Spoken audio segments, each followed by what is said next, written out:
Okay, good evening, everyone. We're going to begin the meeting of the Planning Commission for December 12th, and it is now 6:08 p.m. I ask that before we start the meeting, if you can turn off your phones to silent. Thank you all. And Commissioner Sherrick, if you could lead us in the pledge, please. All rise, face the flag.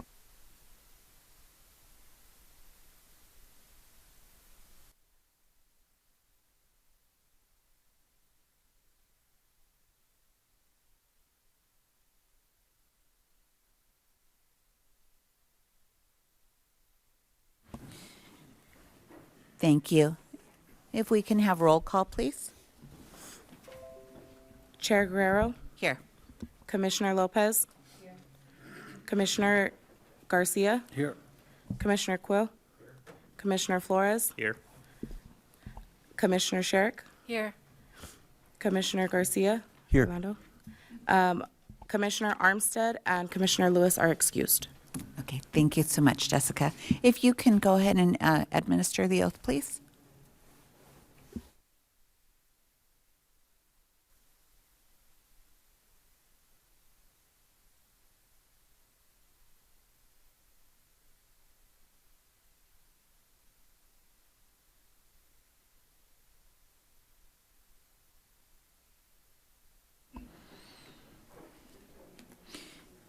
Thank you. Do we have any public comments for items not on the agenda?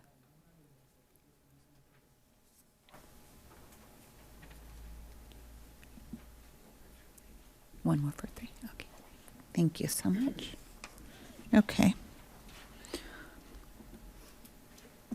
No? Okay. So we'll go ahead and proceed with the consent agenda. Consent items are considered routine in nature and may be enacted in one motion. All public and non-public hearings will be opened at one time. Any item may be discussed separately upon request of a member of the Planning Commission or member of the public. Does staff have any updates to the consent calendar?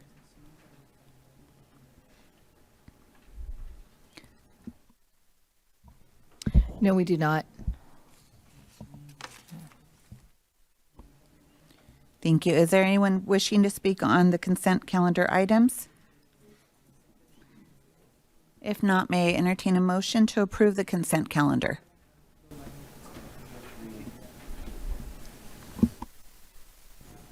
I'll make a motion to approve the consent calendar. Second. Call for the vote. Chair Guerrero, Yes. Commissioner Lopez, Yes. Commissioner Garcia, Yes. Commissioner Quill, Yes.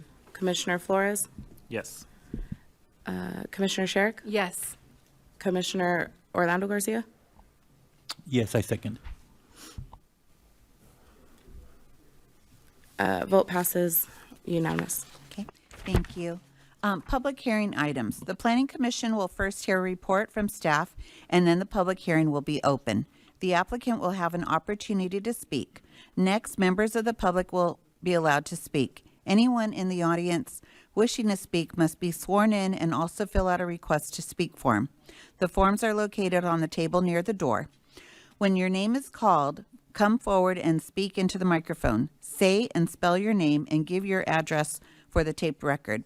After all have spoken, the applicant will be allowed to respond. The public hearing will then be closed and the Planning Commission will begin deliberations and make a decision.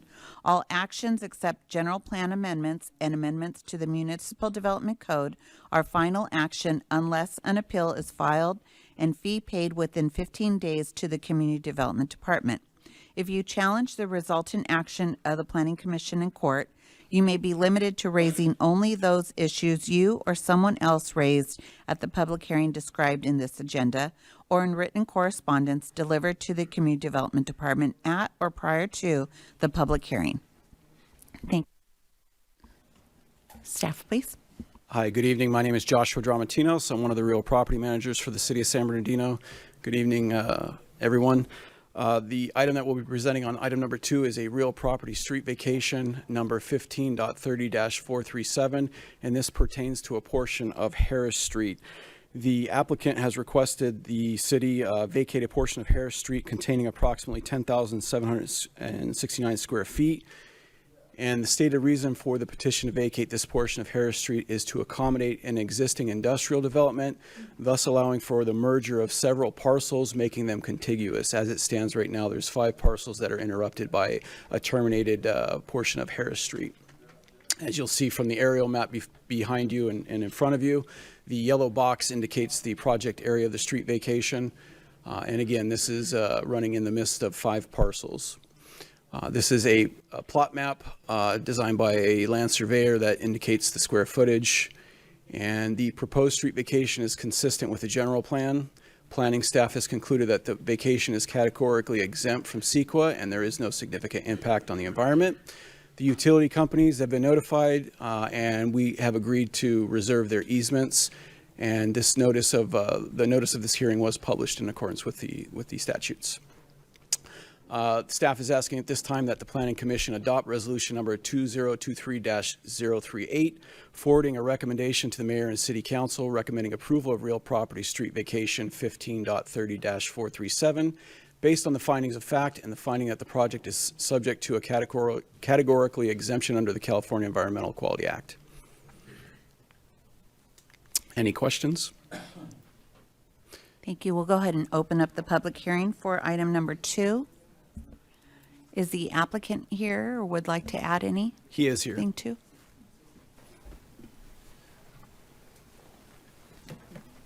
Hello, good evening.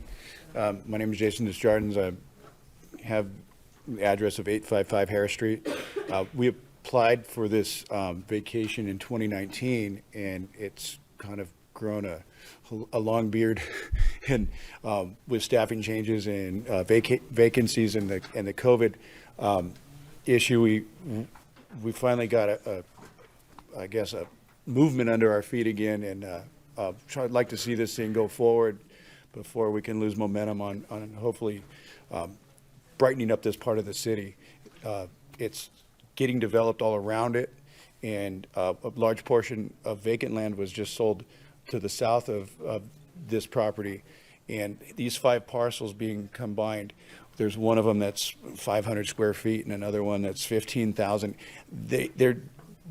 We're not able to use these individual parcels that are vacant without combining them.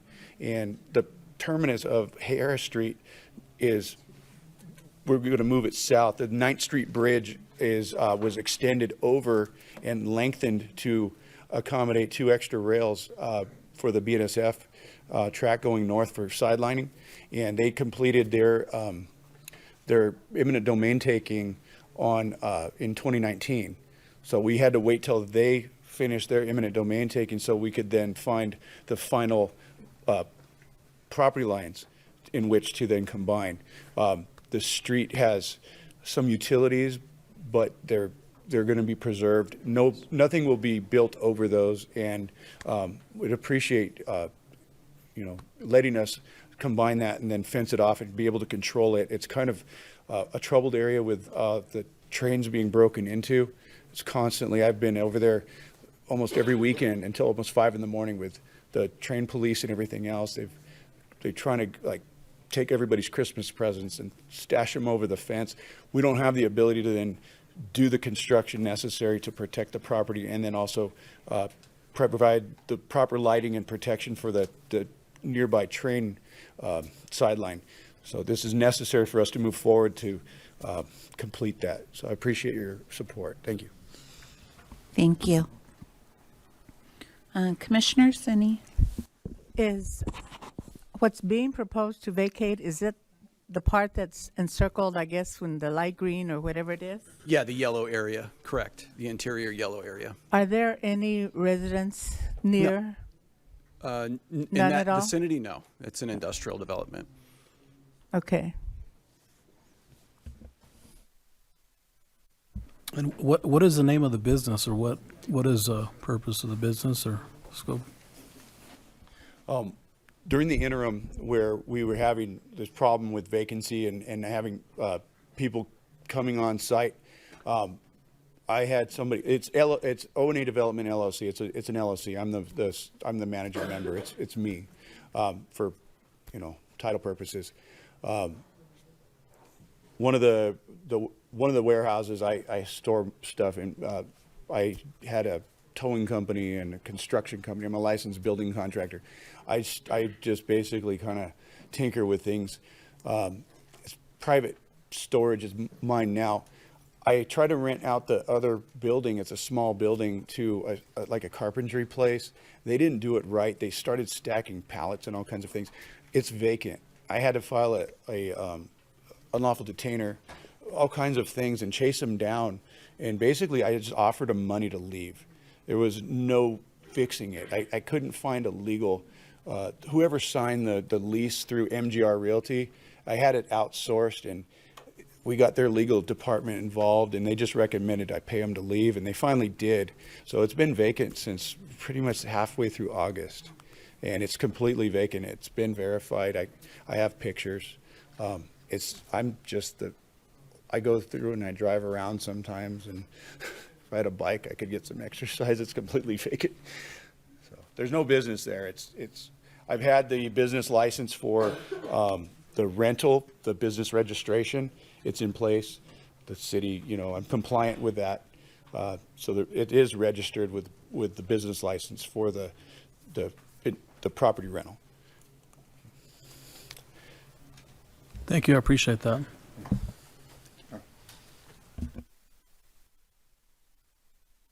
No, I have no question. It sounds like a reasonable request.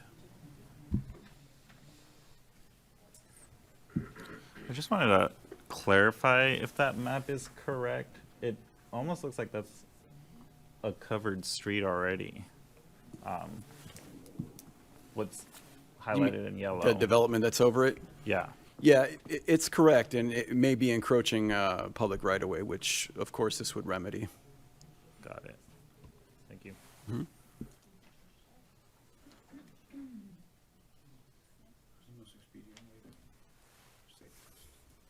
Okay. Anyone else wishing to comment on this item? Okay, we'll go ahead and close the public hearing. May I entertain a motion, please? Motion to approve. Second? Call for the vote. Chair Guerrero? Yes. Commissioner Lopez? Yes. Commissioner Garcia? Yes. Commissioner Quill? Commissioner Flores? No. Commissioner Sherrick? Yes. Commissioner Orlando Garcia? Yes. 6-1, vote passes. Thank you. Okay, the next item is an appeal, and bear with us because this is going to be a little different on the procedure-wise. So, Yes. This item is an appeal of, it's Appeal 23-04. It's for development permit type D 23-05. This is an appeal of a project from the Development and Environmental Review Committee. And it's the development is an industrial warehouse building containing approximately 103,000 or so square feet on a property that's 4.78 acres. We have determined after review that it is categorically exempt from the California Environmental Quality Act pursuant to CEQA guidelines section 15332. And we have a full environmental analysis that was completed for that exemption. And we have Associate Planner, actually our new Senior Planner, Michael Rosales, here to present the item. Mr. Thank you. Rosales. Mike, Mary. sorry, 1 second. Chair Guerrero, I'll ask that you just read from the resolution 1.01, and then after that, go to 1.03 before we get to the staff report. okay, thank you. We'll go ahead with the presiding officer shall announce the agenda item number and the state of the subject of the agenda item.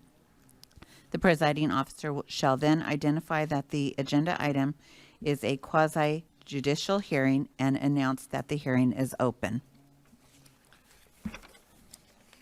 The presiding officer shall direct the clerk or secretary of the body to administer the following oath to any person that desires to testify before the body of on the item. So Chair, you could ask Jennifer just if there's anyone else that already didn't take the oath at the beginning, she can administer it now if there's anyone else. Okay. Has there been anyone else added to?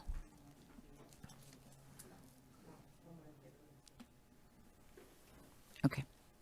Then you could proceed to 1.03. Okay. The presiding officer shall then request that the members of the body disclose any communications that have had under Rule 6.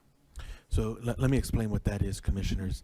This is the time, if any of you have had communications with either of the parties outside of this meeting, right now is the time that you should disclose that you had communications and share with the whole body what the substance of those communications were, because in a quasi-judicial hearing like this, we have to make sure that everyone is unbiased, and we have to make sure that everyone is making a decision based on the same set of information.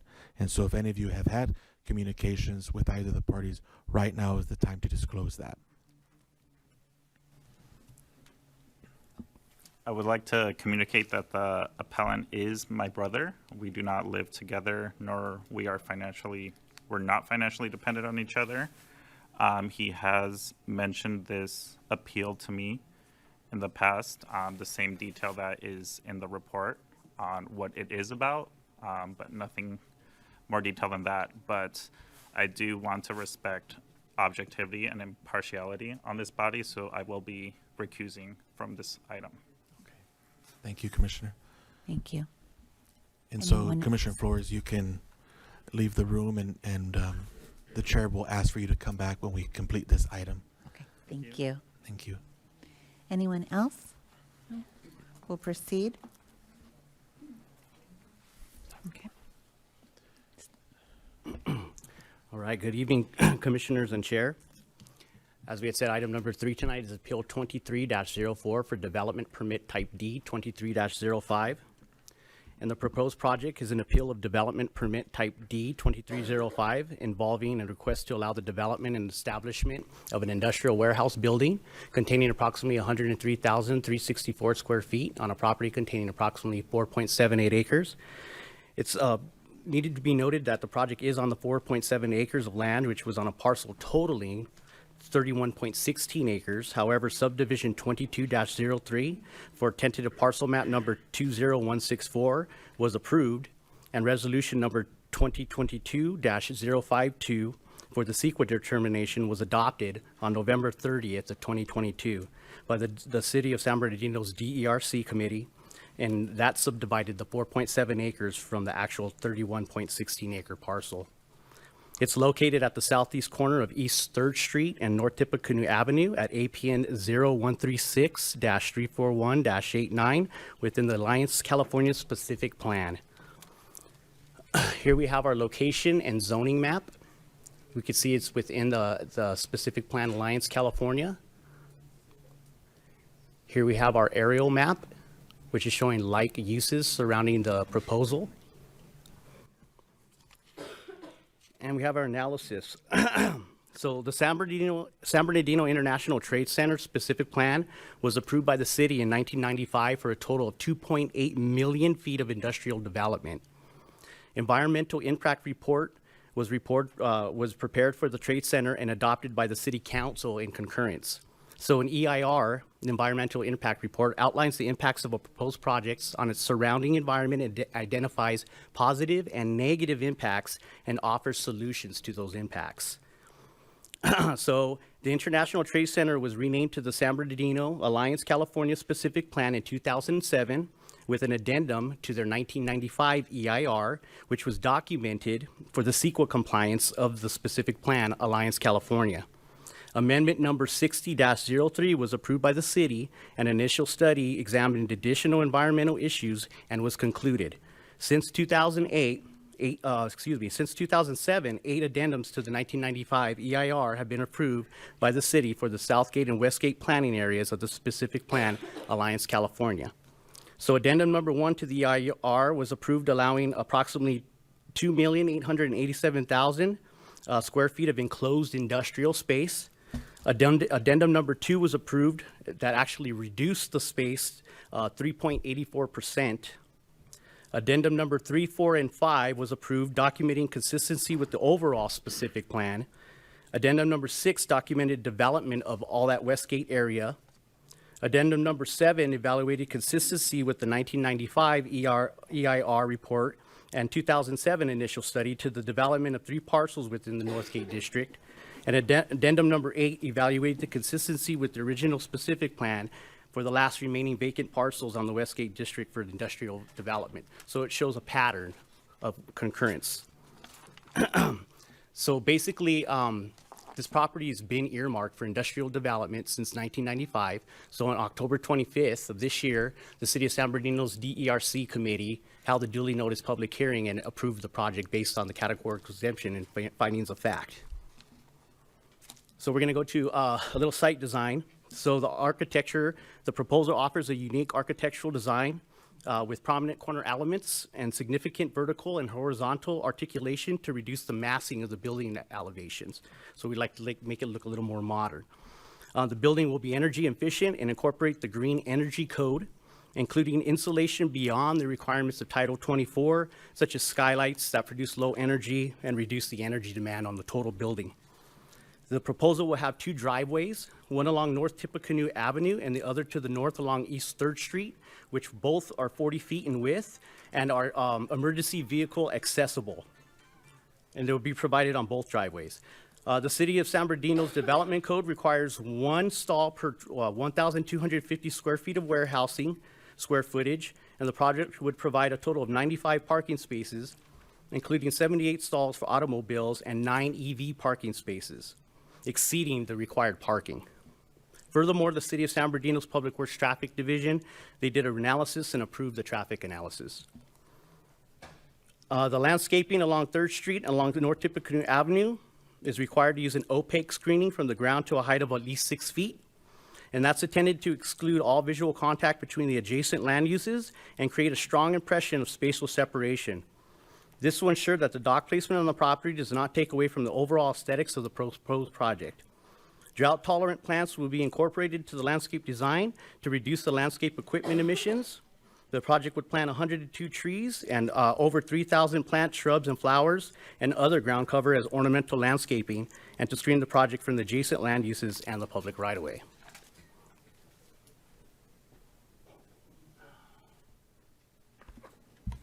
Thank you. You're not done.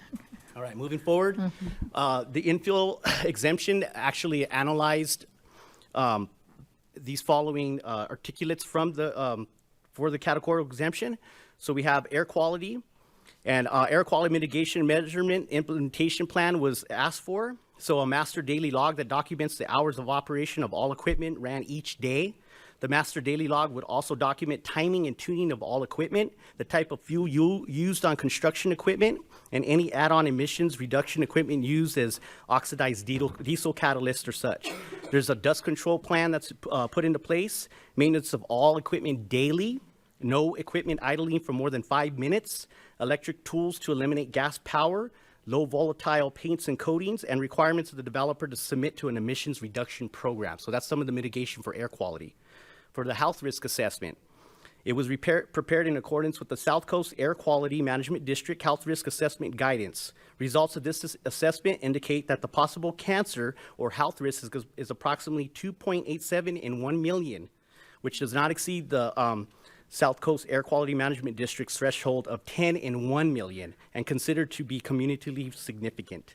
For bio and cultural, the biological resources assessment concluded the project would not have any adverse effect either directly or through habitat modifications on any plant or wildlife species identified as a candidate, sensitive, or special status species by the California Department of Fish and Wildlife or the United States Fish and Wildlife Service. Furthermore, BCR, which is a consultant group, conducted a cultural records search and no cultural resources exist on the project site.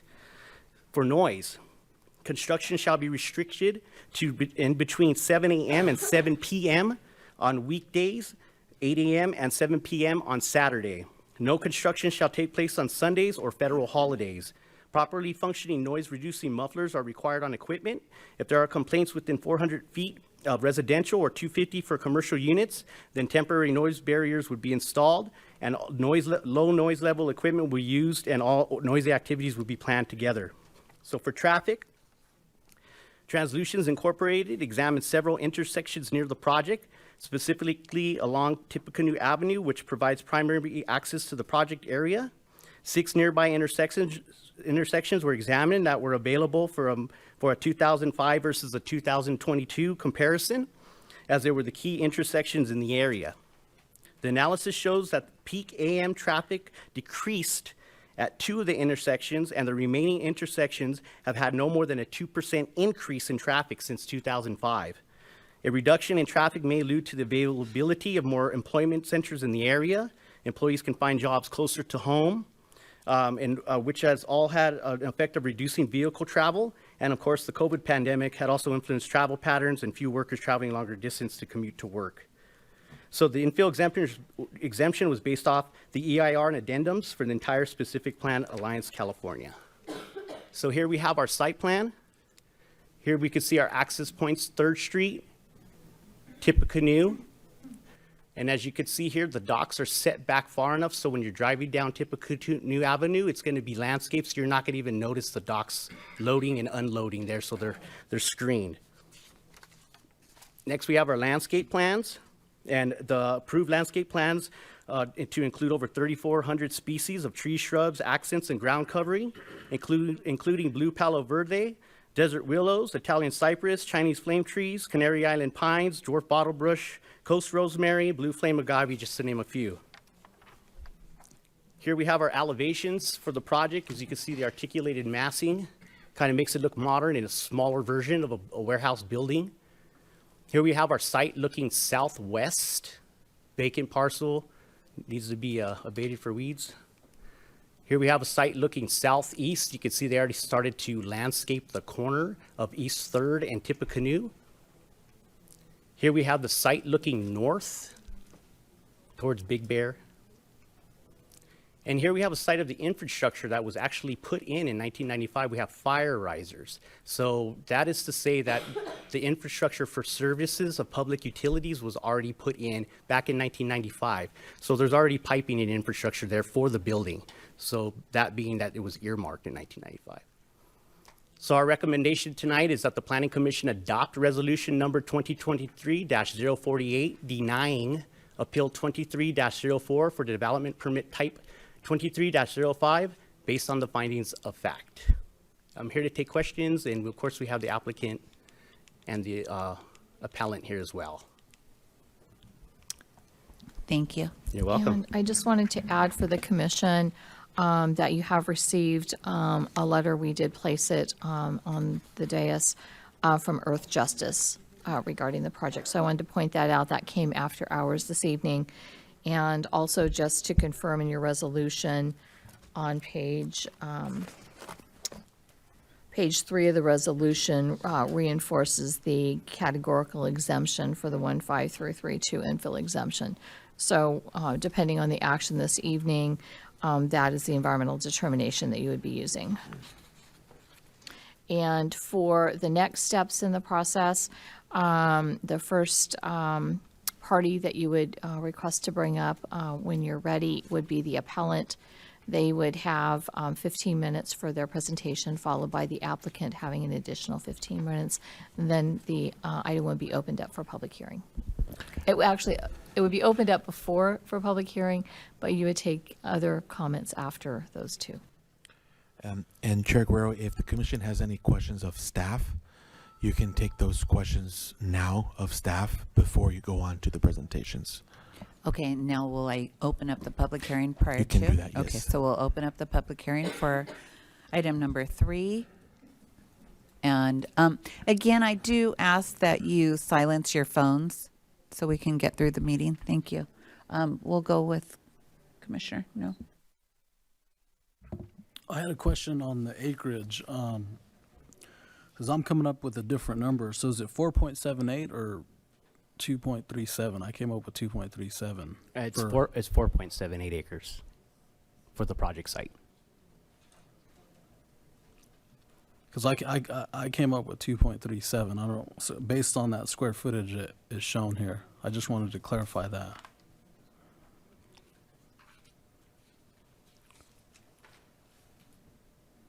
Oh, you're saying from the 4.78 minus the 3116? Because one acre is 43,560. So if you do the Correct. 103K divided by 4360. That's the size of the building, sir. Oh, okay. I'm Yes. sorry. Okay, thank you for clarifying that. You're then. very welcome. And then just one more question. Yes, So sir. for this appellant, I wanted to ask, when was a development permit approved? That was approved October 25th of 2023.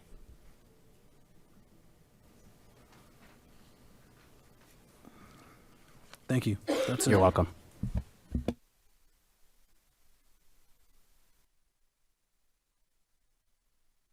Okay, thank you. We'll go ahead and ask the applicant or the appellant first. The appellant should go first. Okay, the appellant first. You will have 15 minutes.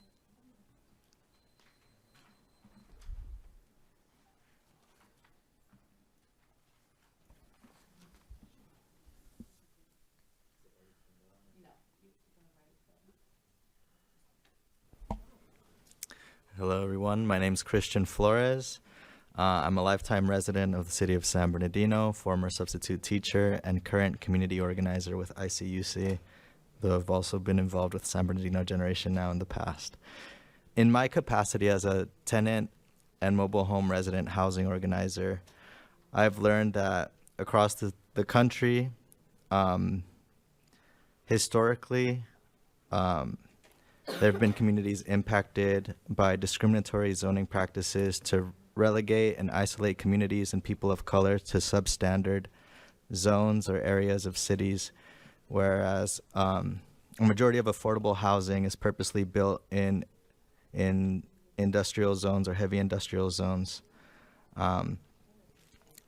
such that the people living closest to or in those areas or in those zones are adversely affected by development projects, like thereafter, like indefinitely, because of the zoning, until it ends up becoming shifted or updated to reflect those living there. In this case, the city is using a development code from May 1991 that is claimed to have been revised recently, but without revised documentation changes, at least online. Something of this, I guess, stature importance is going to be something that will continue to impact any development projects in consideration for the city in terms of the general plan, downtown specific plan, the housing element, and even anything outside of those specific parameters. Additionally, this project in question has two different outdated environmental impact reports, one from 1995 and 2007 respectively. So maybe if anything, you guys can enlighten me in regards to what the window of time required for environmental impact reports to be, in terms of like how closely they have to be done to the approval process of those development projects and moving forward for permitting. Of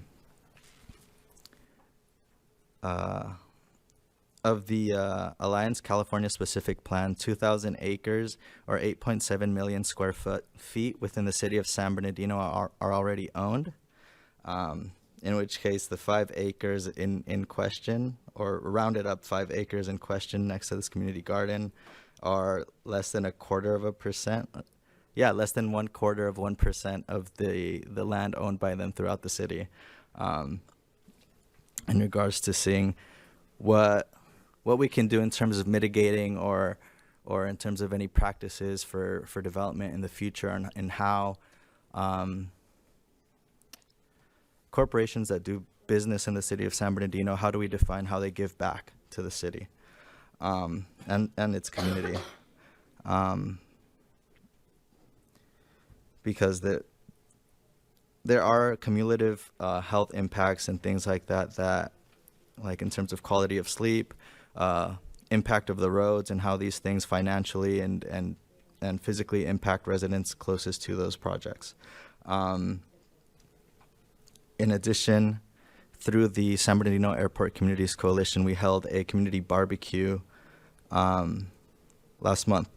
And we had a interactive map activity where we had residents put down what they would like to see in this area.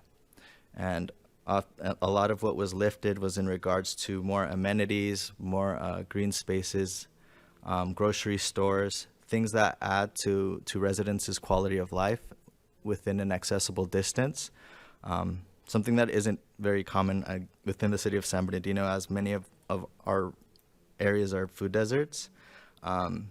Just to show that there are ways that we can work better together in regards to how these projects are taken on and how we utilize green spaces, or even connect to the community garden that is currently and has been currently in the parcel right next to it, and how to work better or collaborate in terms of like making the most out of both spaces and the landscaping that will be used there. In addition, or basically to round it out, showing that there's a difference between when people reside somewhere as somewhere where they just go home to rest after work, and what it means to actually live and actually contribute and be a part of the community and add to the quality of life that the residents get to experience, as opposed to it just being somewhere where you only see at the beginning or end of the day. So with that said, I'll just ask again that we would like to have this appeal approved for better development in the city and in the area moving forward. After me, I'll pass the mic over to Daniel, and then that will be followed up by Andrea with a letter from legal support. Okay, just so you're aware that you will have a total of 15 minutes. So if you're shared. Yes. Okay. I have some questions of this young man. Or we wait? I can ask the question. Once their presentation's complete, would be a time to ask questions. So- This is part of these other speakers are part of their overall presentation. Hello, everybody. My name is Daniel Giovanci. Some of you recognize me, and I've been here before. And welcome to the crowd, audience, and people on the Zoom. Just to give you a little intro of who I am, once again, I'm an avid gardener, lifelong resident of the city of San Bernardino. I work in marketing, and I'm also a small business owner now, and a volunteer at the community garden next to the development zone. So my experience in this area and passion has been that it's mainly gardening. That's what brings me to the area. But even before that, like decades past, my friends at Pacific High School were 2 streets away from the development zone. You might know this band Quitapenas, or a local band, or a cumbia band. That's where they got started, right off of 4th and La Rosa. So I've always been in this area, whether it's gardening, whether it's, attending my friends' mini concerts at their house while they're practicing and getting started. And the main thing, the passion that keeps me coming to these meetings and to advocate is I want to see a healthier San Bernardino. I want to see more food options, better options for our residents. My main issue with this particular project at the moment is that it's violating CEQA rules and regulations. For example, there is no EIR for this particular parcel or this project. Earlier in the presentation, it was mentioned that there's an Alliance-specific plan, but then in late November, there was an exemption made for this particular parcel. Is there an EIR for this particular parcel? I've not seen one. Another issue that has come across is improper exemptions being made. In this letter from Earth Justice, it's saying that this application was considered infill development. Now it's being considered common sense exemption. So the categories seem to be shifting. So I think that's another point of where a question could be clarified. Another thing is that, this parcel altogether was 5 acres, but it's being categorized as 4.78 acres. A few years back, and just recently, it looks like a part of the land was lopped off where it has landscaping and sidewalk and things of that nature. So it was shrunk down. So another question to ask is, did Hillwood, the IVDA, and the city of San Bernardino collaborate to sidestep CEQA exemptions? And then a few other facts that I just wanted to present to you and wrap up with is, outside of these two things that I mentioned, there seems to be a failure to consider alternatives. There was an actual other person that wanted to purchase a land. It was an institution, but I can't say that institution's name. Why? Because the county CEO, the past one, went to this institution and said, don't speak about it. Don't say anything about it. Recently, what did we learn? Amazon, one of Hillwood's key tenants, had some sort of plannings or community engagement and to kind of penalize folks that spoke up against them. Not saying that Hillwood or Amazon told the county CEO to communicate this, but there just generally seems to be a sentiment that don't speak up about these things. Don't push things in the wrong way. And that's kind of the point that I want to make today. It feels like sometimes when these projects come about, they go against the grain of the community. It's not really done in partnership. When you saw the pictures, did you see a community garden? Were the pictures taken in an angle to show the community garden? Or the hospital clinic right next to the community garden? So when these things are being presented, it seems like it's not capturing the full picture. And that's kind of the point I want to make to you today. And I give my time to Christian or Andrea. Thank you. How much time is left? Is it 4 seconds? 4 seconds? 4 minutes and 4 minutes? Okay, let's do it. 2-minute warning? Yeah. Awesome. Okay. Hi there. My name is Andrea. I'm with the People's Collective for Environmental Justice. Earth Justice wrote this letter on our behalf, us just wanting to challenge what kind of exemption was used. We do find it interesting that it went from infill development, which we were saying this is not infill development, to now being a common sense exemption. Even if we're going to be using a common sense exemption, it means that common sense, there's going to be no impact. But as you've heard today, and you'll continue to hear, if you use Cal Screen, and if you just live in the area, the common sense is there is impact here. There's impact every single day. Tippecanoe is one of the most trafficked streets in the city for diesel trucks. Our organization works with people that are impacted by air pollution. Not everyone is impacted equally. People that live right next to truck corridors, people that live right next to warehouses, freeways, rail yards, airports, etc., are even more impacted than others. And when I say impacted, I mean many of them have to be plugged into an oxygen machine because of the air that they have to be exposed to every single day. Now, our organization tries to do stuff. We deploy air filtration systems in people's homes that live right on the fence line, right next to the rail yard. We're hoping to expand that over by the airport because of the need. But the truth is, that's not going to be enough, right? The real solution to, improving the air quality is by making sure that people do not live next to polluting sites. And this specific area, Daniel was totally right. You couldn't see the picture of the garden. And there was a comment also made that, this is slated next to other industry. On all other 3 sides of this development is residents. There's people that live here. There's people that walk on these roads. There's families that live right in this area. You would know that if you came into this area, it's not just in an industrial city. Now, it was slated in 1995 to be an industrial city. That was over 20 years ago. Residents have made a community out of this place. And actually, before 1995, there was communities that lived in this place, but they were industrialized, so they had to be moved out slowly. That's the history of Valley Truck Farms, which hopefully one day we'll talk about in the future. But there are residents that were here, and they were living here, and they've been slowly industrialized. So we are not saying that there should be no development in this area. We're not saying just keep it green, although the community garden is doing amazing stuff, especially since there are no grocery stores in that area.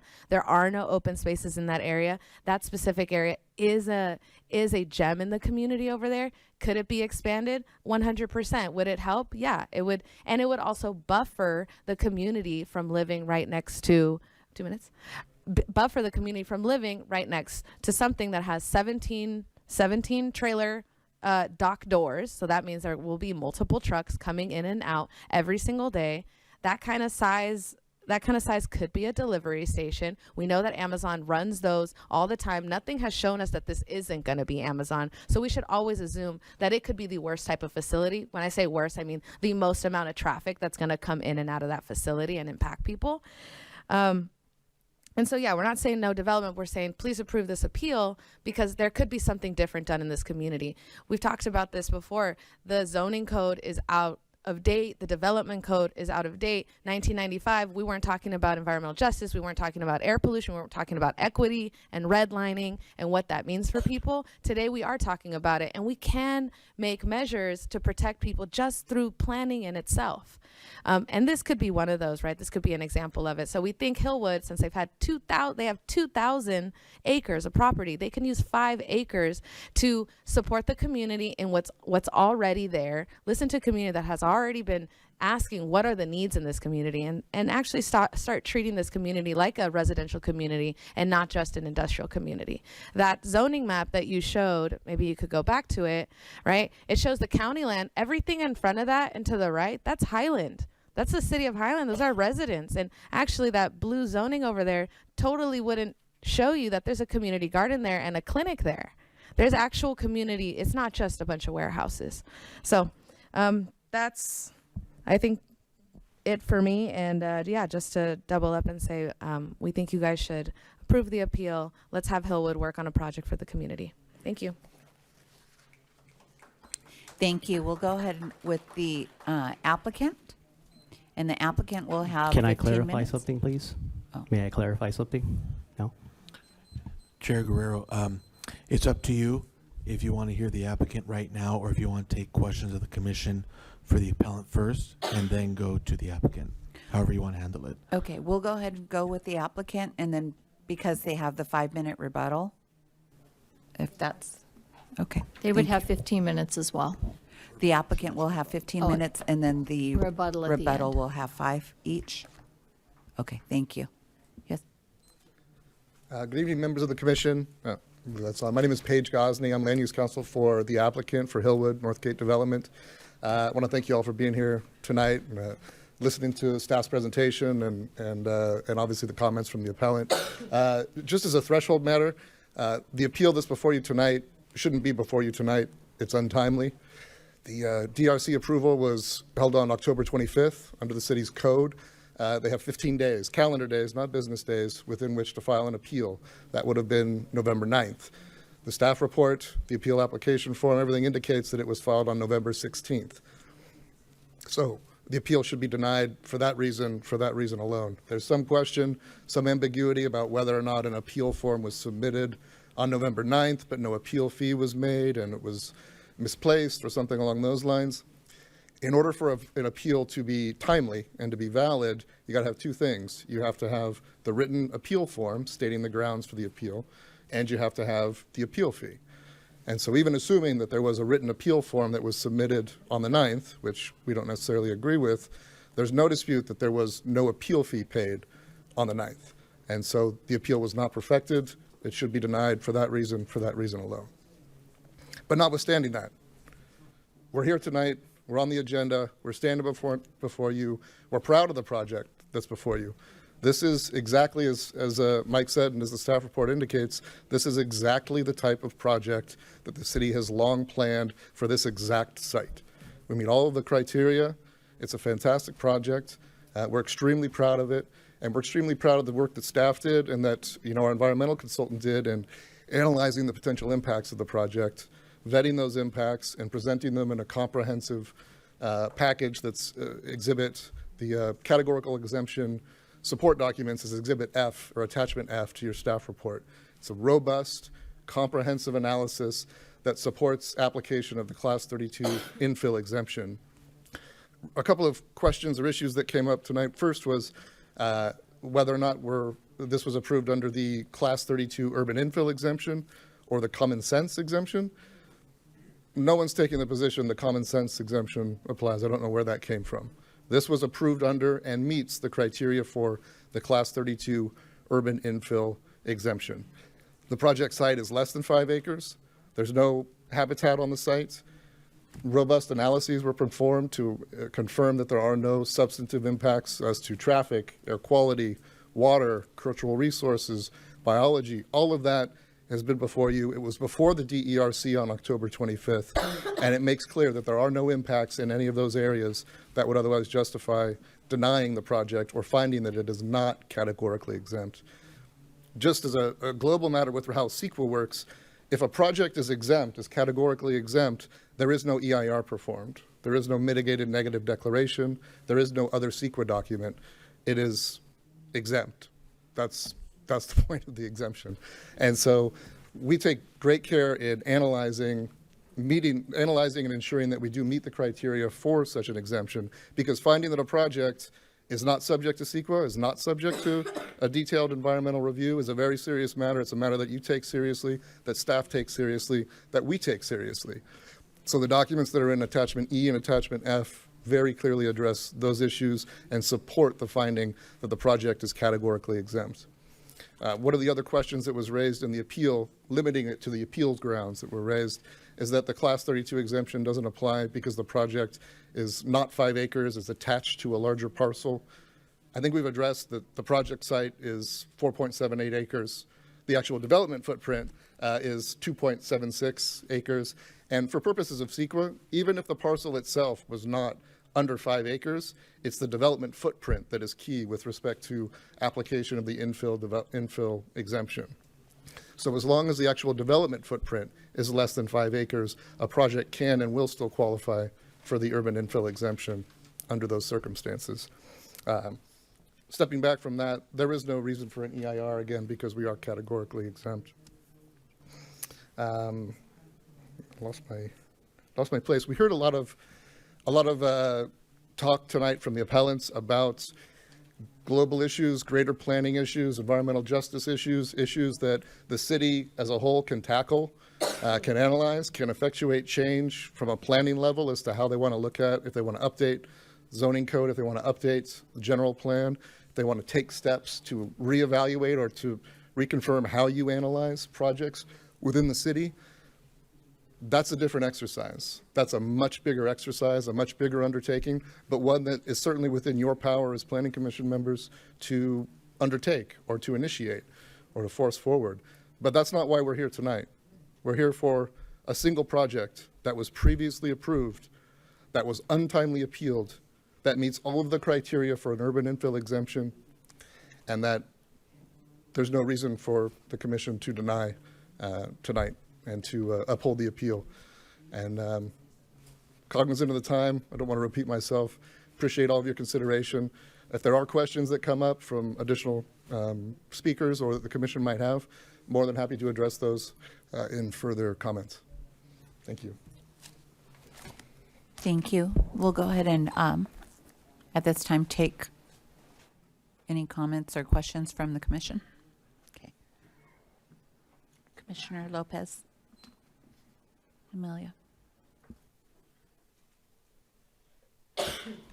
Well, I don't know if I should ask these questions, but I wanted to ask the people who proposed the reason for the denial, can they come up to the podium again, or should I just ask the question? You could ask the question, and whoever on that party can decide who comes up and answers. At this proposed site, are there residents all over on each one of those corners surrounding the project site?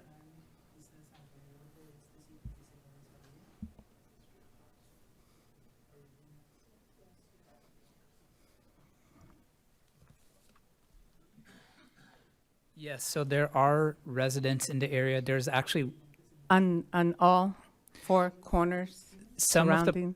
parcels are empty, but there's a mobile home park. There's a hotel where I think sometimes some people like do a little bit longer term stays. There's actually a resident right by El Tococho, the taco restaurant, right like almost directly across from it. Could these homes be classified as affordable housing, low income? Or Yes. the majority are low income housing? There is, and there that mobile home park. We do know someone that actually does live there. Some of them are very like they're affordable housing. Basically, if those people got displaced from that mobile home park, they're not going to find housing anywhere else because you can't find that cheap price. Yeah, that they're already at the lowest. Yeah. The other Christian, was it Christian? Could you please come up?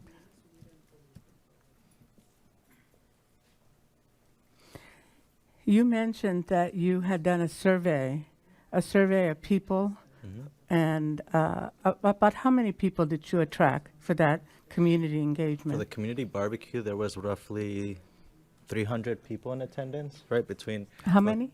300 people between the 300 city of people. San Bernardino and Highland, because it was in regards to the larger gateway specific plan. And the overwhelming response was that they didn't want the warehouse?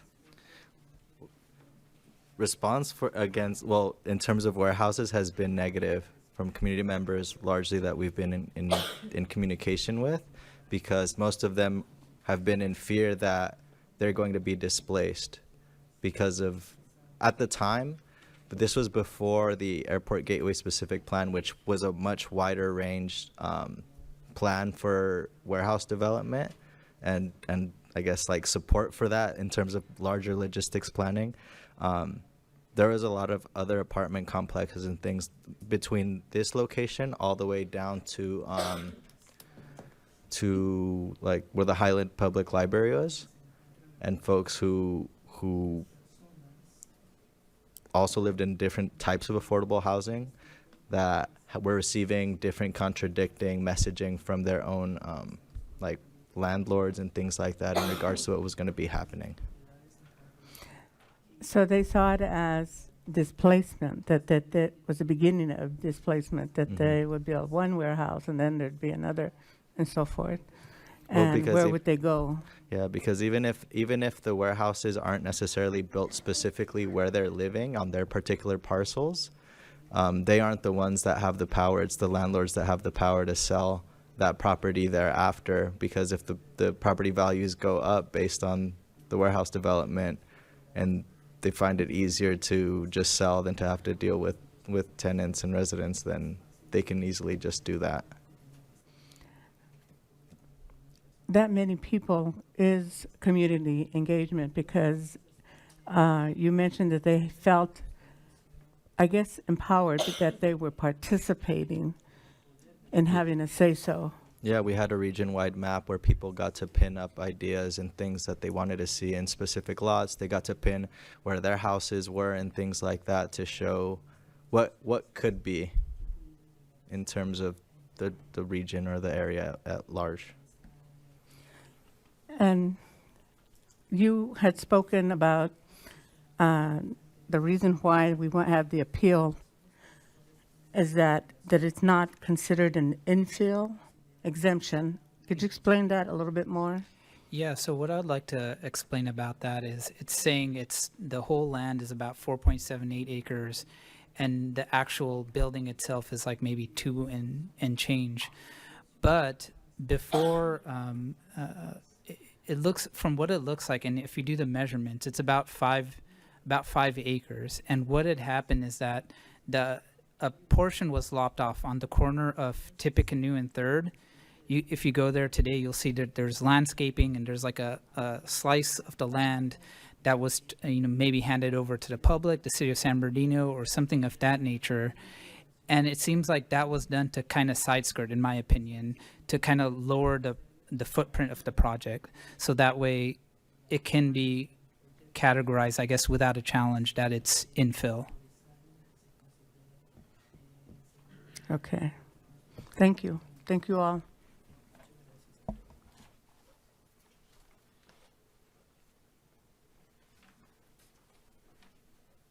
Yes, Gentlemen, I have a question of you also. This event that you had, were there any representatives from Highland or San Bernardino invited to this event?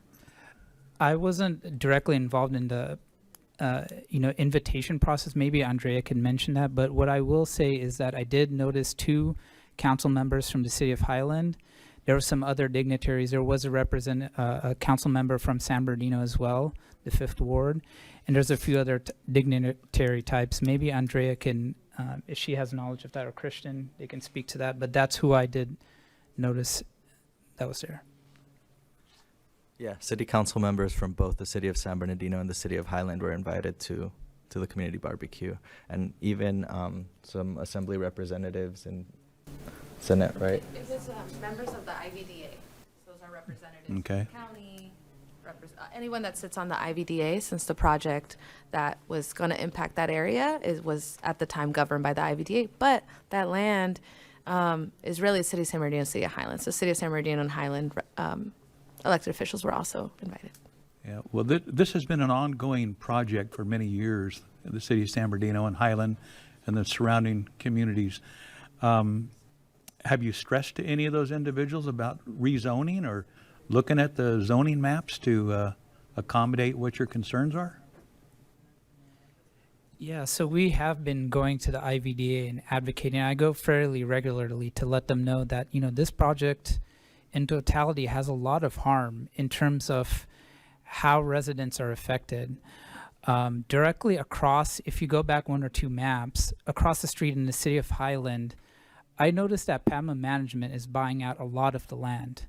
Coincidentally, the city of Highland, made a section between Tippecanoe and 3rd. There's this rectangle shaped thing. It's going to be more industrial development. If you look at who owns the land, guess who? PAMA Management. What track record does PAMA Management have in this community? So when we're doing economic development, one of the challenges and things I want to stress is we want to make sure that we're doing things with the right people. I wouldn't actually mind if Hillwood, got that land and developed it. Not that I'm advocating for that, but at least Hillwood is a reputable business. PAMA Management, in my opinion, is not.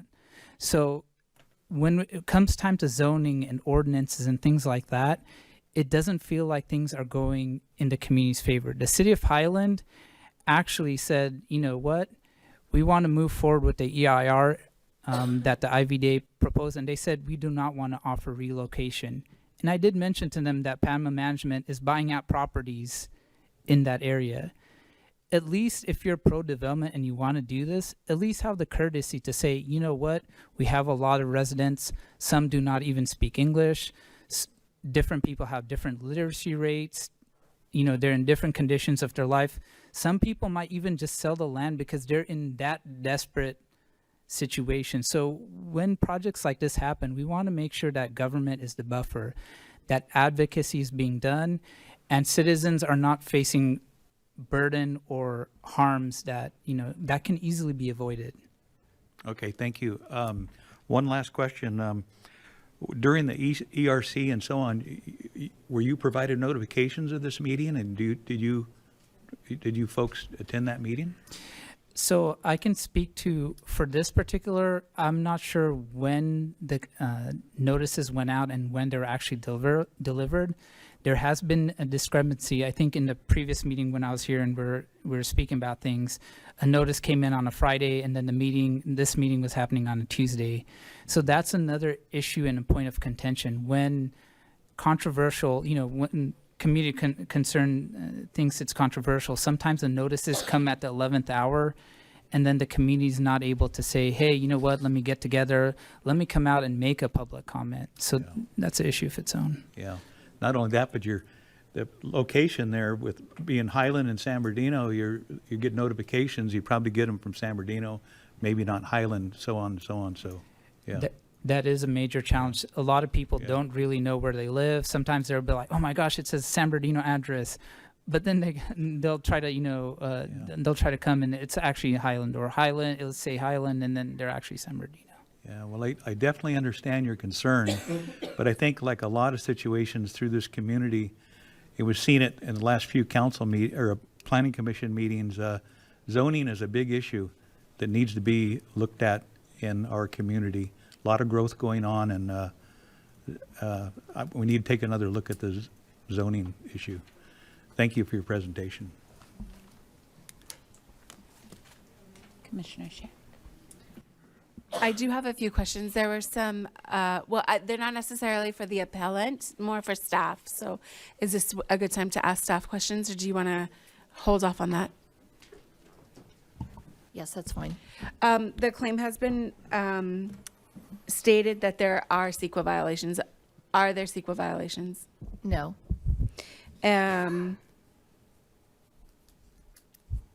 Was that section of land, that triangle section of land, gifted to the city? That I do not know.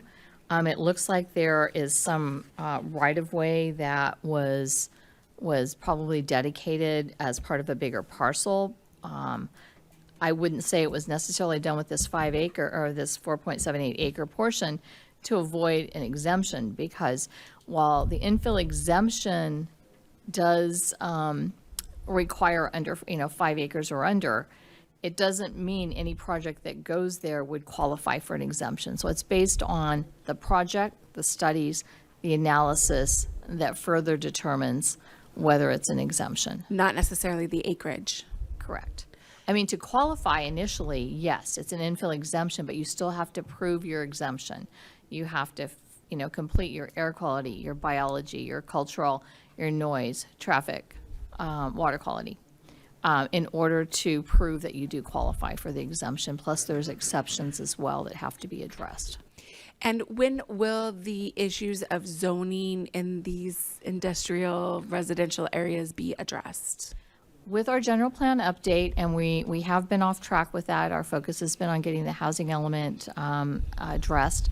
We'll be coming forward next year. We are currently going through the draft land use map, doing some cleanups, confirming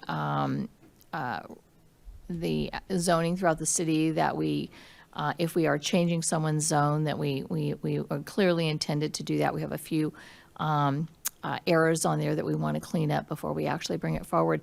It doesn't mean that we're changing all of our industrial areas. I mean, in this particular case, you do have an approved specific plan that was analyzed. So with that general plan update, we would not be changing specific plans that are already approved. For the appellant, was Hillwood invited to this community barbecue?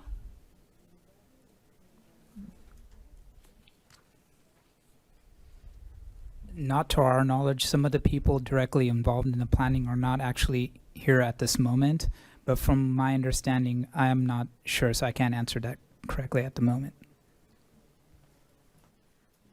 A public invitation was made at the IVDA meeting several times. So it was given to the larger public that attends IVDA, which includes Hillwood, but not directly. And did Hillwood make any attempt to reach out to any of the residents to maybe address any of their concerns? Oh.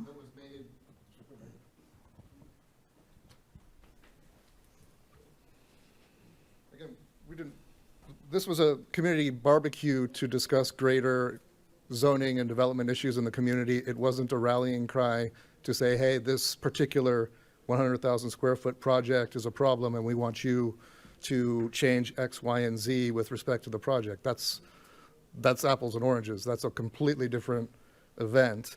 Hillwood is certainly open to having a dialogue with stakeholders, with environmental justice groups, to discuss how projects can be improved. If you're familiar with cities throughout the Inland Empire, there's updates to industrial development standards. There's all kinds of that effort going on, and Hillwood and other stakeholders have been a integral part of that and have been engaged throughout that process. We're committed to being engaged. We'll continue to be engaged. And if there's concerns on a specific project, we're happy to have those discussions. But in this case, again, this project was reviewed for over 30 years. It's been planned for exactly this project. And we meet all of the criteria, and the appeal should be denied. Thank you. Was the appeal filed in a timely manner?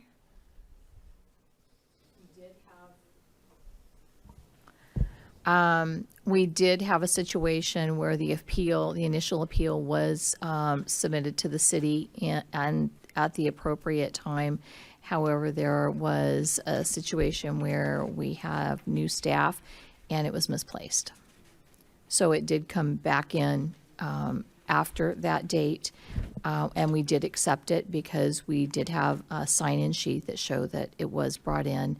The staff member remembered it brought in, but did not have the experience to know what the application was. Thank you. If I might address. Did you have something to address that? I just had one further point to clarify on that.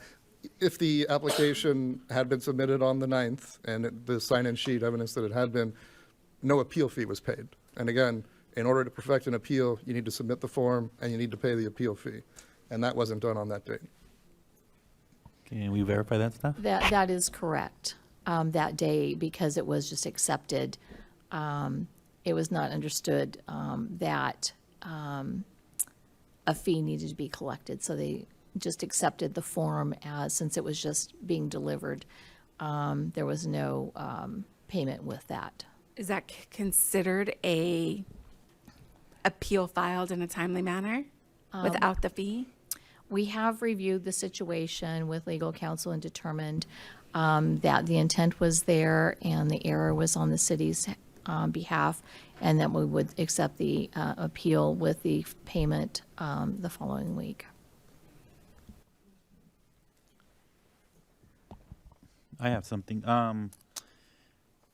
So we're throwing out acreage numbers. Are we at 4.78 or the appellant is claiming 5 acres over? Can staff verify it's 4.78?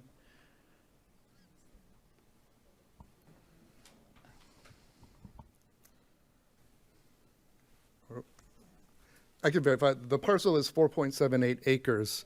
Again, for purposes of the infill exemption, the project site, the development footprint needs to be less than 5 acres. And so we are very clearly under that 5-acre threshold. Thank you. And this is a portion of the 31.16 acreage parcel as a whole, right? It was formerly attached to a 31.6 acre parcel. It has since been separated and is now a 4.78 acre parcel. But again, even if it had not been subdivided and separated into a 4.78 acre parcel, the footprint itself is less than 5 acres. And for purposes of CEQA, for purposes of the Class 32 exemption, that's all that matters. Thank you. Okay, in respect to zoning, I'm looking at the zoning table now. North is City of Highland, everything else is industrial, to what I see, right, staff? For the most part, correct. Okay, I do see the east office unpermitted garden, right? It does specify that. There is a garden located where the pointer is. However, I didn't find any permits or anything on record that it was actually established. Hence the reason it says unpermitted garden. Correct. Thank you.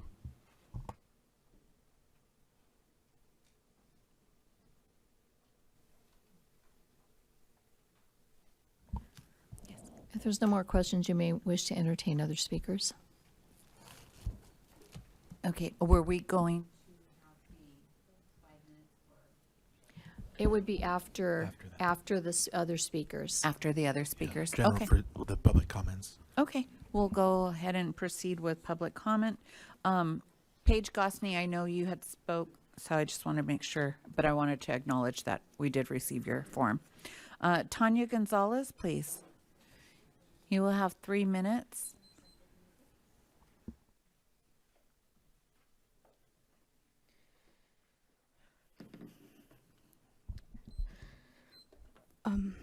My name is Tanya Gonzalez. I'm a member of the San Bernardino Airport Communities, and I'm an organizer with the People's Collective for Environmental Justice.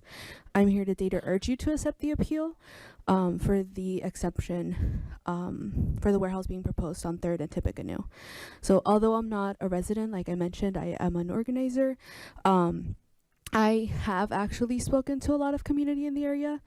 As my colleagues mentioned earlier, we did have a community barbecue, and in the during that event, a lot of community from around the area did mention that they don't want any more warehousing.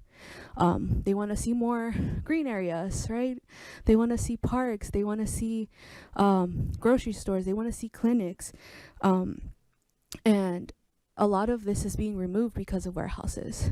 So we're not saying, like they mentioned, we're not saying we're against development, but we want development to be sustainable for community and to actually bring some type of benefit to community instead of taking away from them. I personally spoken to a community member who goes to the garden and receives food because they do have like a food bank system or a food distribution program. And last time she went, they told her that they would no longer be able to distribute food because the area around there that they use to distribute the food is going to be, developed. So this is actually harming more than it is going to be helping the community. No matter how beautiful it's going to look and how many trees they're going to plant, that's not going to make a big difference, honestly. We appreciate the trees, but that's not the green area community wants to see, right? We want to see actual green areas where kids can go out and play. And yeah, in the pictures that were shown, you can't see community. You can't see the houses that are in the area, but there is people living around 3rd Street. There is people on the other side of that big warehouse. There's also homes in that area as well. So yeah, I know you asked them. I know you asked Hillwood if they talked to community and they didn't go to the community barbecue, but it's also important for developers to talk to community before they propose these projects, because community has a lot of insight and they know what they want from there. They know what they want to see. They know where they want to live and they know how they want to live. Thank you. Mary Justice?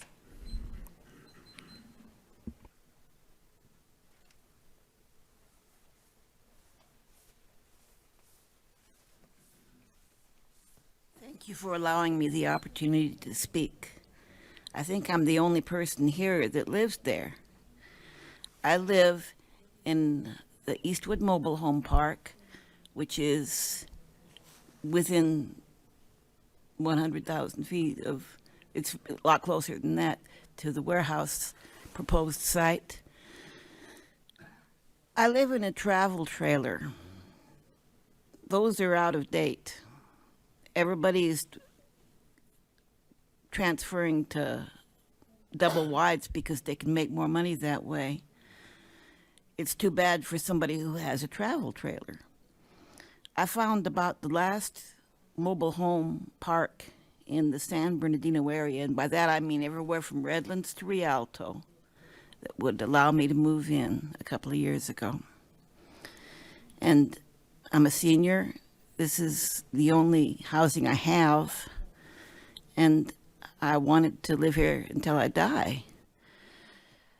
I'm very paranoid about things like warehouses so close to where I live because we've seen the pattern over the years, us residents, that the development just keeps coming on and coming on and coming on.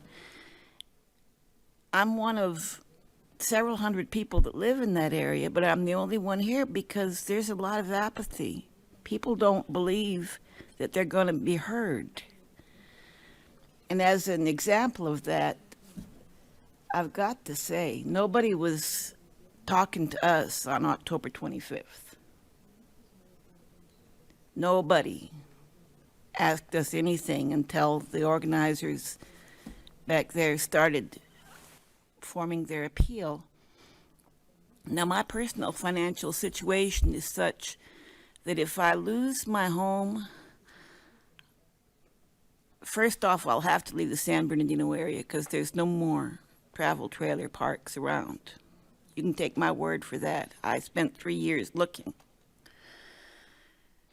And second, I might not be able to move because I don't have the financial resources to relocate to a whole different geographic area. I could wind up in a tent on the streets of San Bernardino very easily. And it seems to me that my need is more than the need of these businesses to have another warehouse. That's all I got to say. Thank you. Brenda Soto?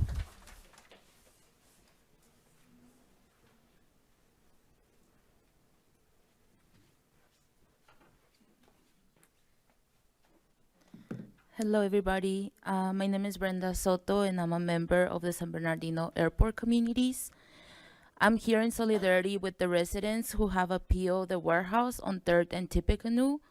As you know, our communities in San Bernardino suffer from the worst air quality in the nation. And also the Inland Empire, specifically San Bernardino, has become a dumping ground for many developers like Hillwood, who profit and destroy our environment. We would like the Planning Commission to approve the appeal to be able to allow for more consistent and protective project to come through. We know that there has not been cumulative impacts that have been analyzed, which is very concerning. As an organizer, I hear directly from the community. Some of them are here in the audience today, and they have collectively come up with solutions.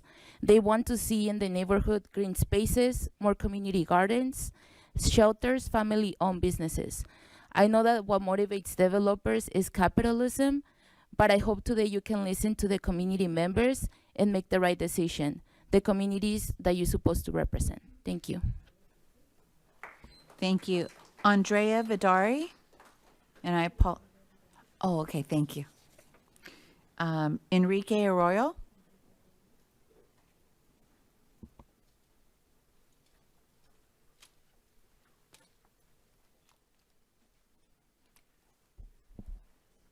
My name is Enrique Arroyo, and I'm here on behalf of the community that is not present today.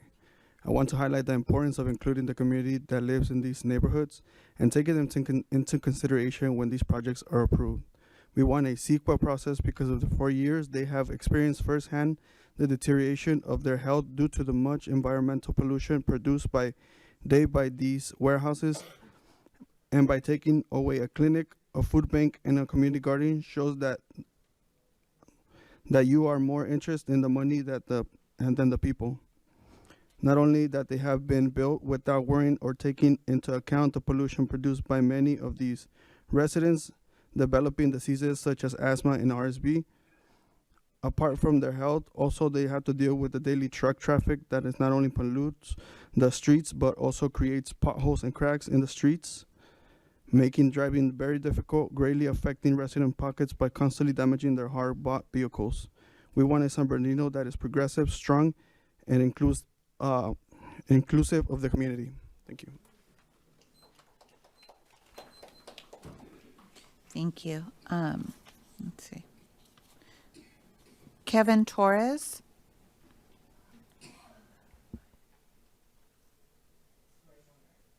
There we go. Perfect. All right then. So, hello everybody. My name is Kevin Torres, and I'm also with the San Bernardino Airport Communities. And I'm here to support the community on their fight against all of this within this appeal. And to be as transparent as I can be, yes, I'm an outside perspective. You know, I don't live in the area, but that still doesn't undermine the fact that I have been an Inland Empire resident for all my life. I look pretty young.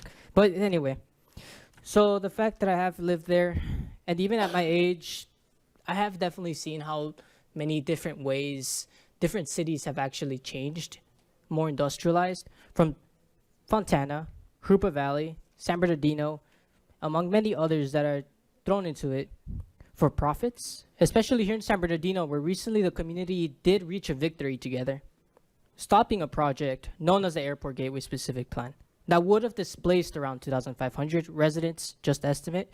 And due to their efforts, and I repeat, their efforts, we were able to make that happen.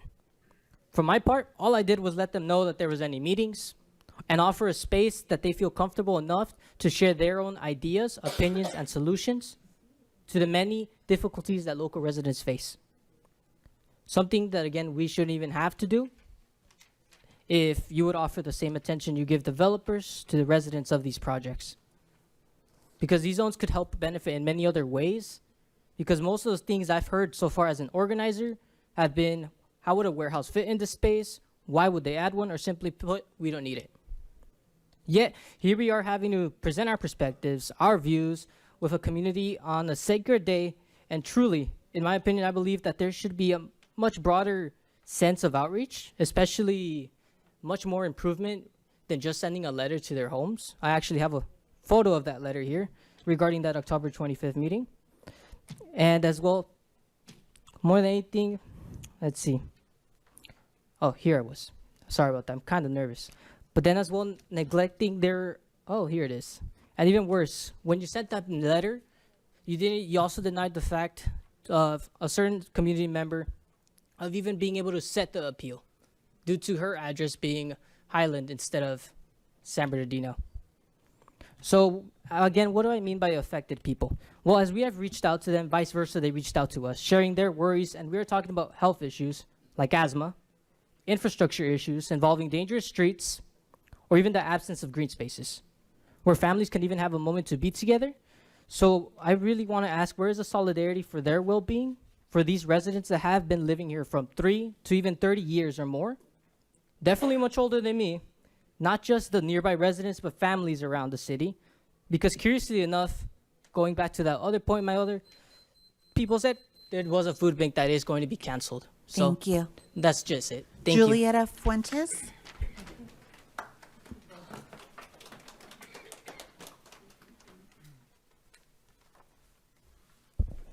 Hola, buenas tardes. Mi nombre es Julieta Fuentes. Soy miembro comunitario de aquí de San Bernardino y Highland.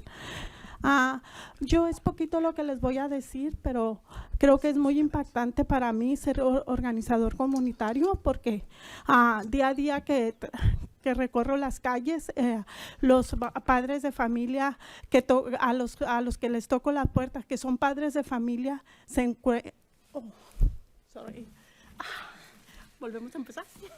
Good evening, my name is Julieta Flores and I am one of the organizers in the area. It is very impacting for me to be in the community. I get to see the impact that happens to the people when I talk to them on the streets.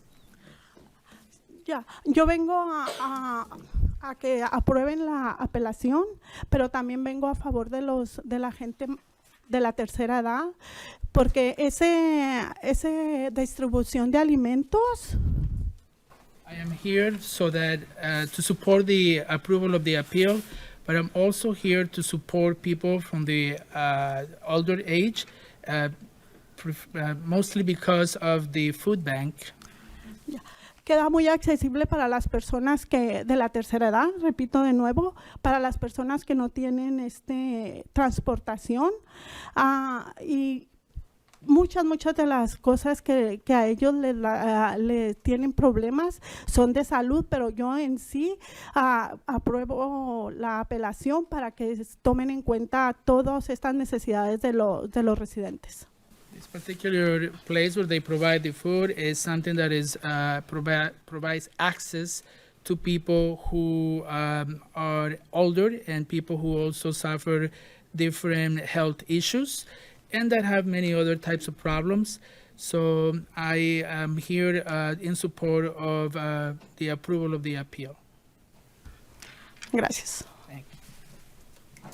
Thank you. And then we have another that will need translation. Carmen?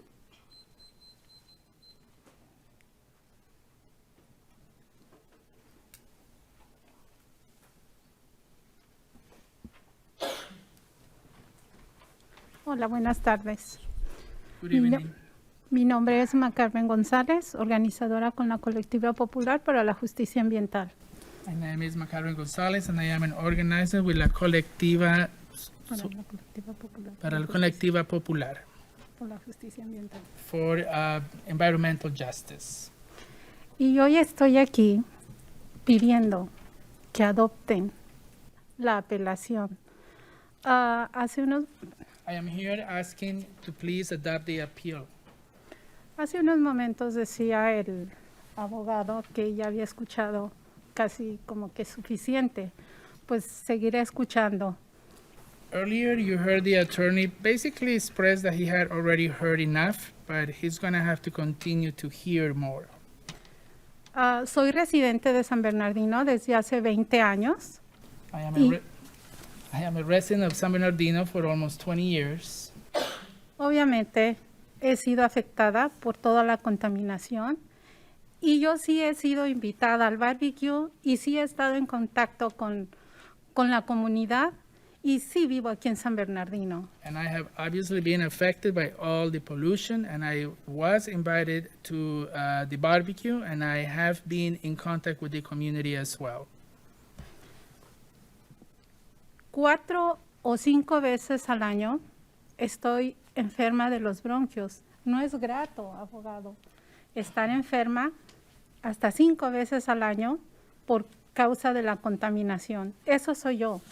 I get sick on average 4 to 5 times per year related to my bronchi, and it's not fun, Mr. Attorney, to be sick on average about 5 times per year, and that's what happens to me. Los niños, que son los más vulnerables, y nosotros, la gente de la tercera edad, somos muy vulnerables. Entonces, yo les pido que vean eso, toda la contaminación que está afectando. The children are usually the ones that are more vulnerable to anything that has to do with continence, and also the elders. So I ask you to please see that. En Inland Empire tenemos más de 4,000 bodegas, aunque sea una más, esto afecta terriblemente la contaminación, por ende, la salud de las personas. And despite the fact that we already have over 4,000 warehouses, one more will continue to increase the pollution, and this will continue to impact the health of the people. Por eso pido que adopten la apelación. That's why I asked to please approve the appeal. Bueno, y me quito la mascarilla para que vean mi cara.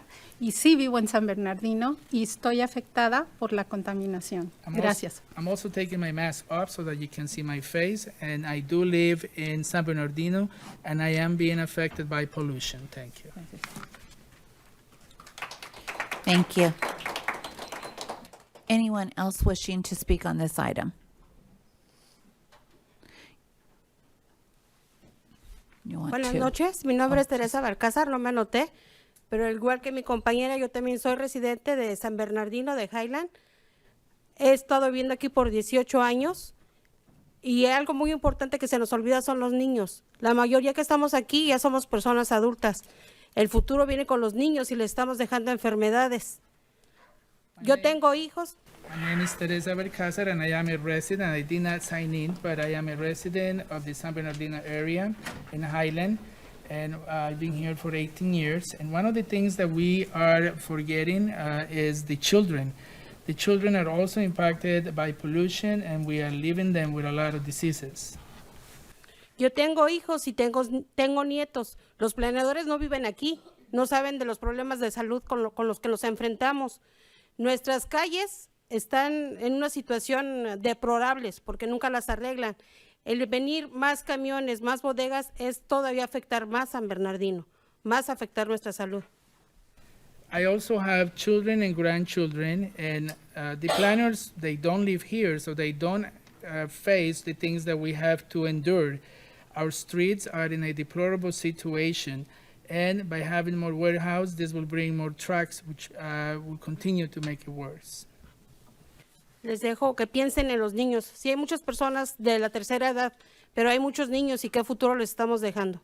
Gracias. I ask you to please think about the children, and although we also have a lot of elder people, it is important for us to think about the children and what we are leaving for them. Thank you. Thank you. Anyone else wishing to speak on this item? Okay, so we'll go ahead and have the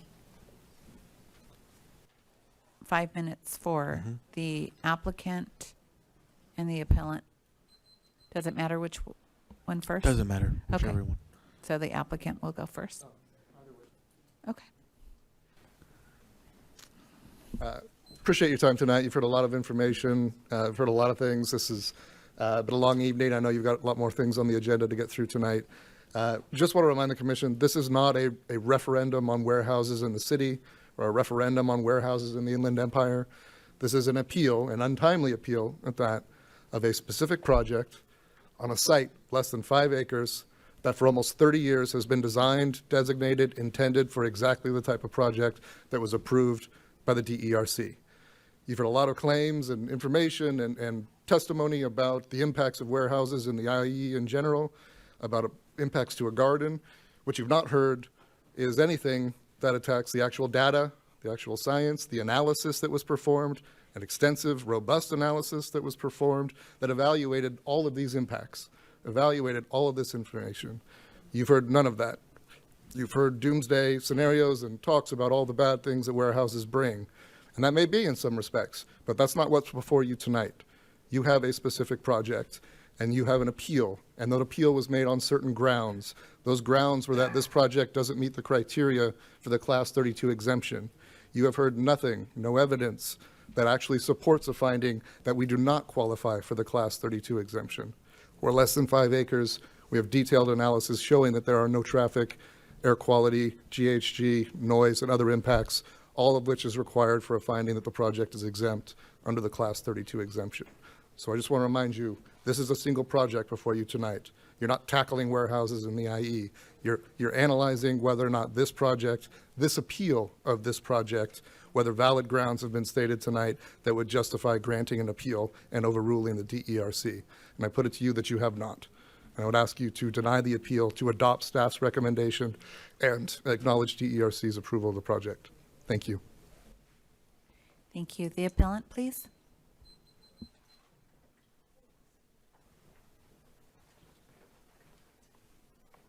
Yeah, so just a couple few points to rebut that. So the application was made on a timely basis. We did, file it and submit it. So I don't think that's correct. I would make a point, who owns the land, the community garden and the hospital? It was said that it's an unpermitted garden, but did you check who owns the land? What is the reputation of the owner? And what has the owner done in the city? We can't say, because for fear of duress on that institution and the garden, I can't go too much further in. Why are they not even here? Would they want to participate if there was not that duress on them? And I would say that it was over 5 acres, and portions were chopped off to go to maybe the city or the IVDA or for beautification, but it was over 5 acres. And I yield my time to Christian or Andrea. I'll just speak shortly and just appreciative of everyone's time, because even though this is the second appeal that the city's experienced and that we've gone through, we're still learning the process of how to navigate this, and how time and time again zoning is continuing to negatively impact the residents of our community and the lives that they wish to live that they are not capable of fulfilling. So just thank you, regardless of what decision you might make today. Know that we are still going to be actively working to try and better the city and to update the zoning and to do whatever we can to ensure that development moving forward actually serves the community in a beneficial way.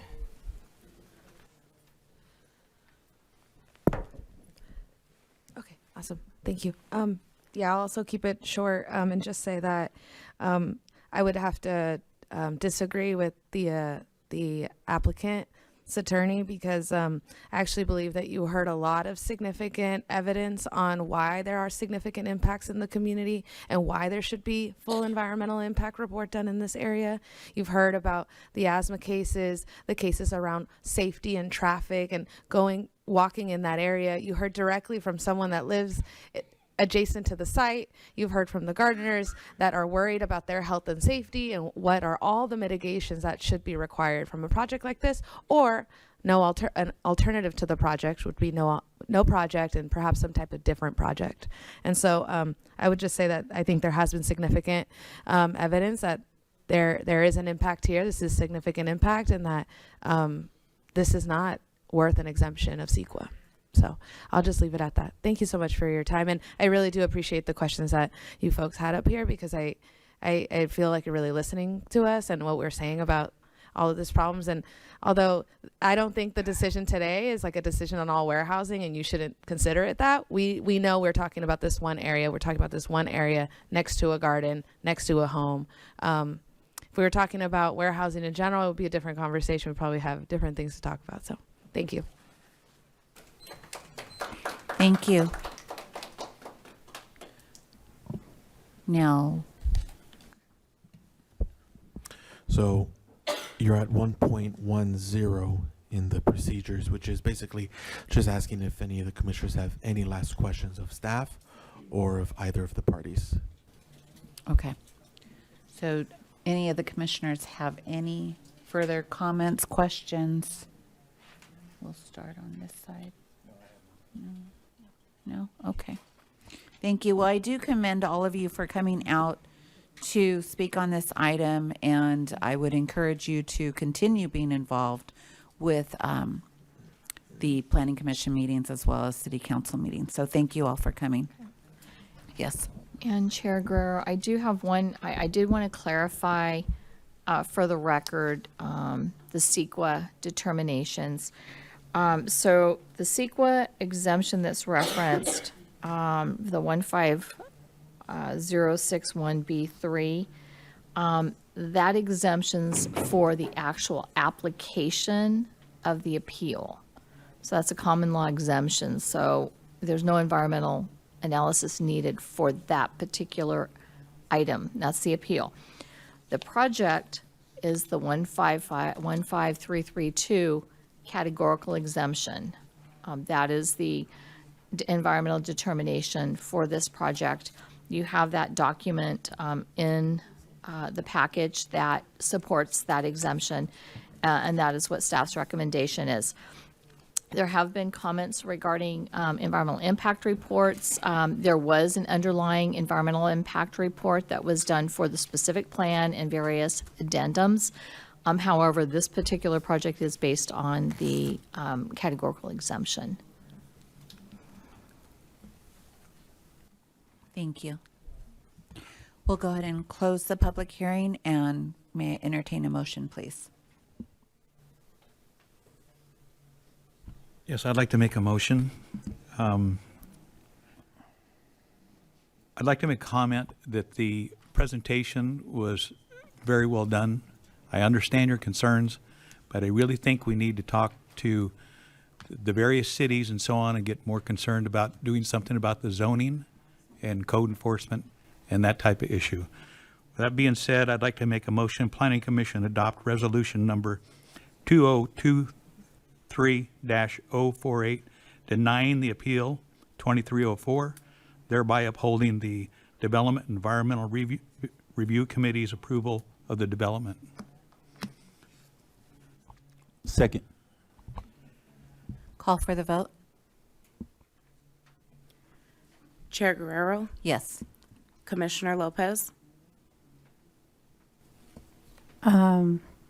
Denying means yes, I'm for denying, or no? The motion is to uphold The denial. the denial of the appeal, which means to let the project move on. I don't approve Okay. it. I don't accept the Okay, denial. so that would be a no. okay. Commissioner Garcia, Yes. Commissioner Quill, Commissioner Sherrick, Yes. Commissioner Orlando Garcia. Yes, and I second it. Okay. Vote is 5-1. It passes. Thank you. Thank you, everybody. Okay. We will move on to item number 4. Staff report, please.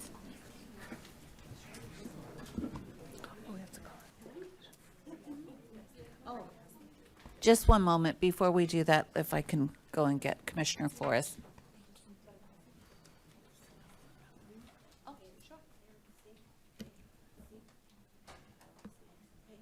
We'll actually take a quick break.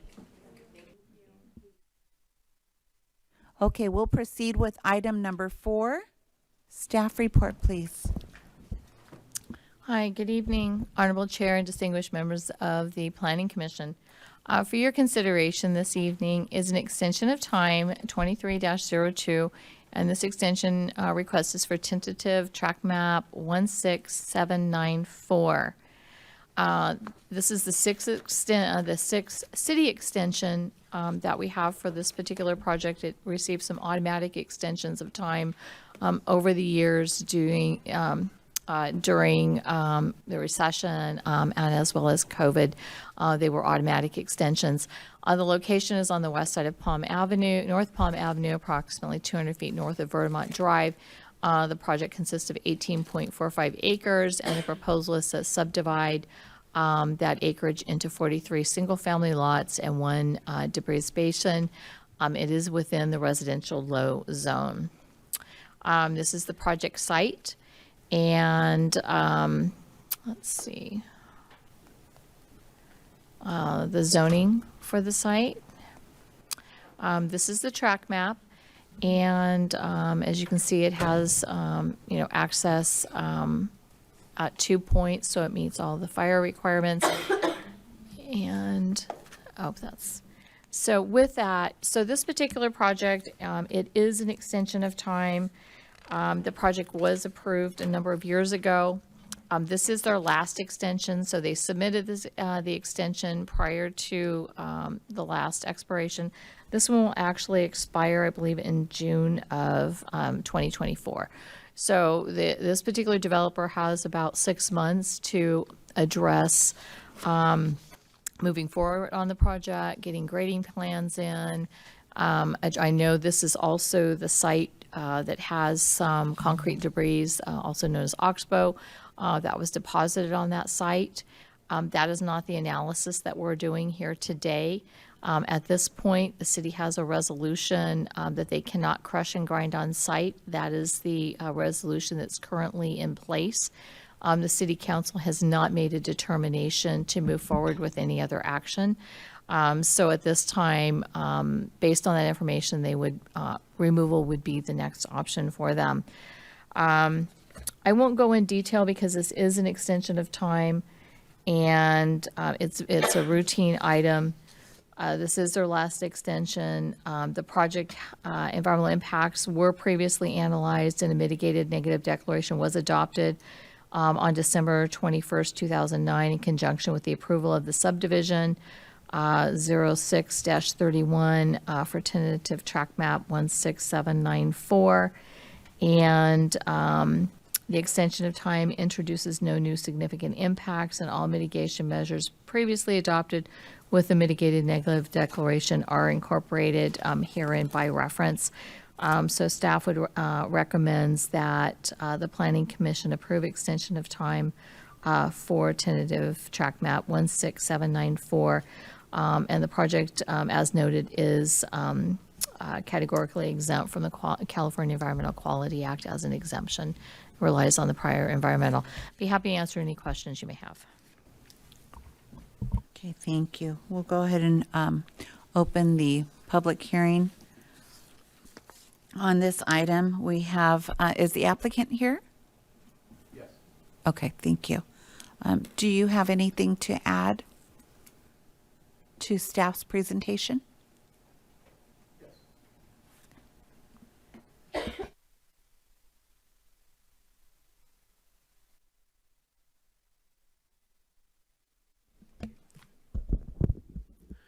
Good evening. My name is Gus DeLay, and I'm here on behalf of Aberdeen Developers, who's the ownership that took over in 2022, in June of 2022 approximately. We did submit for an extension of time. We had sent a letter to previous, I believe, previous planner that was in place in 2022 to extend the map prior to our ownership. That extension was granted, and we're here in May of 2023. We did submit our application for the extension of time for the tentative map 16794, and we're hoping that the staff moves forward with the approval so that we can come up with a plan to clean up the site and develop the site.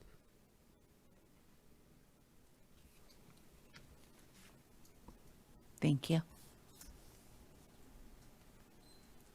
And we'll go ahead and proceed with the public comments. Hank Mitchell.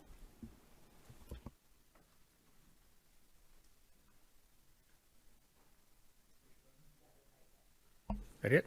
Okay. Good evening, Hank Mitchell. Look, in my humble opinion, you can't keep giving forgiveness to illegal activity. Let them go ahead and figure out a plan to clean it up and haul it out of there. But in the meantime, 2009, how many extensions are you going to give? This site has been abandoned for 3 years. They haven't done anything to protect the residents. You got the tarp still hanging up there. The fences keep getting knocked down. The wind was still blowing stuff out. That's air pollution. And if you'd like a little study on geology, Bailey Canyon, that was all held back by the fault. Bailey Canyon, that all gave way. There's springs up in there. There's a riparian stream bed that this pile is sitting right next to, practically on it. That's underground water that's going down. There is a 16-inch wellhead a mile down the road that the city's not using, chose to use the Cajon system for our water, but that well could be reactivated. That would be taking water from this contaminated soil. And if you want to believe that that lab test it's bogus. I've got 2 years of science, pre-med, physics and chemistry. I know enough about experiments and testing, and I know about the chain of command. And when you handle a lab sample, it doesn't even pass the smell test. But to give them an extension, stop the extension, let them take the appeal to the city council. The reason for that is because you're holding up the moral side of it. We know how the council works. They don't tend to follow the moral sample of concern to the public and the safety of the people. So maintain the moral side of this. Make them just stop this project altogether. They've practically abandoned it. You're forgiving them. Let them file a whole new EIR. Because of the soil changes, the topography changes, the geological issues underground that were not addressed in the original, there's nothing here that would pass CEQA or the Clean Water Act after they've dumped this trash on that property next to those sensitive soils underneath that pile, not just the riparian gully. I've got pictures of parts of that stuff falling into that riparian stream bed before they fenced us off. We couldn't get in there to take those pictures. It wasn't called trespassing then. But you can't, you got to deny this appeal for an extension. How many times? Let's see, 9 from 23 is what, 14? Did I get the math right? 14 extensions? Or did they forget to file extensions during that time? And now they're coming up for their last extension? Thank you. Barbara Sky.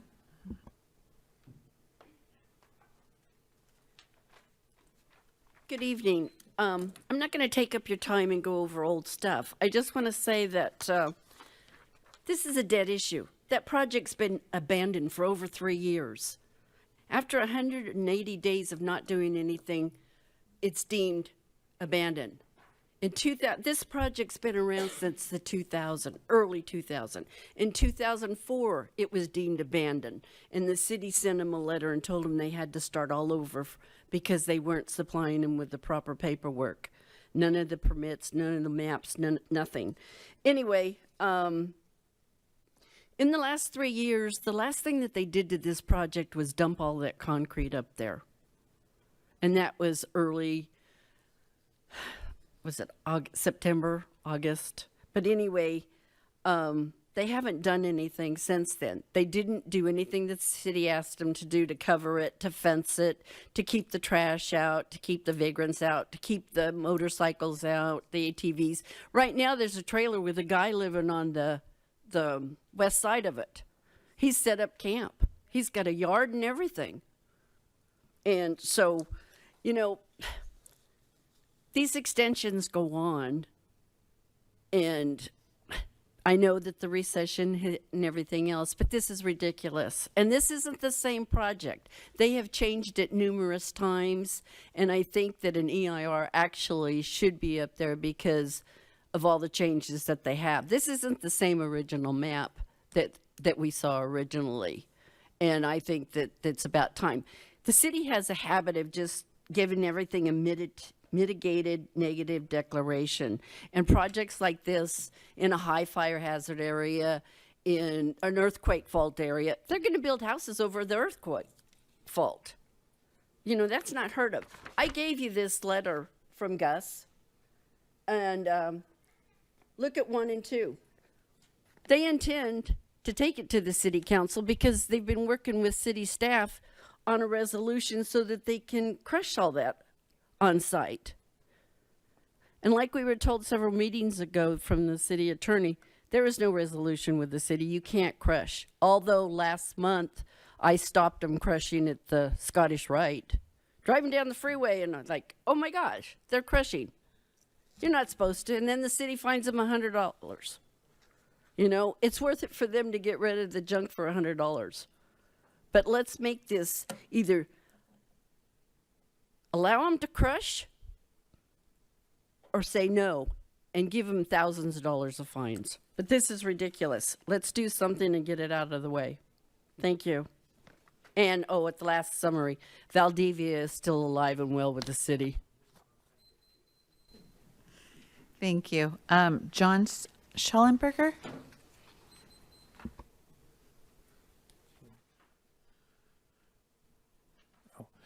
Good evening, John Schallenberger. I'm speaking on behalf of Dr. Treasurer Ortiz. She asked me to read these comments to you. Good evening, commissioners. Tonight, you have the opportunity to finally end one of the biggest frauds perpetrated against our community, the Oxbow.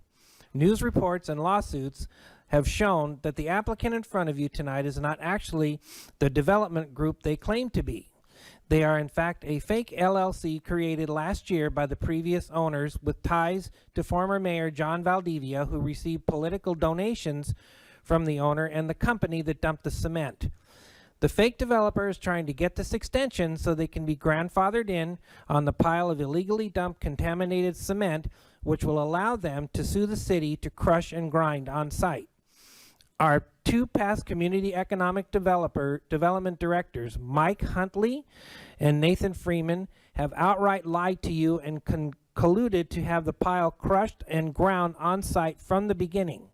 They said this is why Nathan Freeman withheld your unanimous decision and months of research on grinding from the city council so a vote would not take place. Please vote no tonight and reject the extension. Make sure that any future projects have to go through the proper process with transparency. The Oxbow has not moved in 15 years. Every permit, environmental, and erosion report has expired. Thank you, Dr. Treasurer Ortiz. Thank you. We'll go ahead and go with commissioners. A question for the staff. How many extensions has the developer received? This one was the what?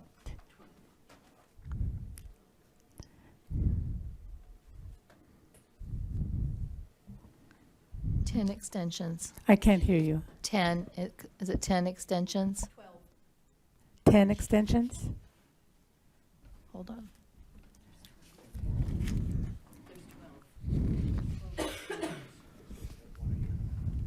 Oh, true.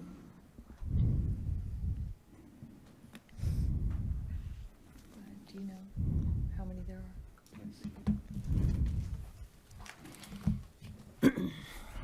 So to clarify, the request, it's a little bit different. The extensions for the project are not just those granted by the city.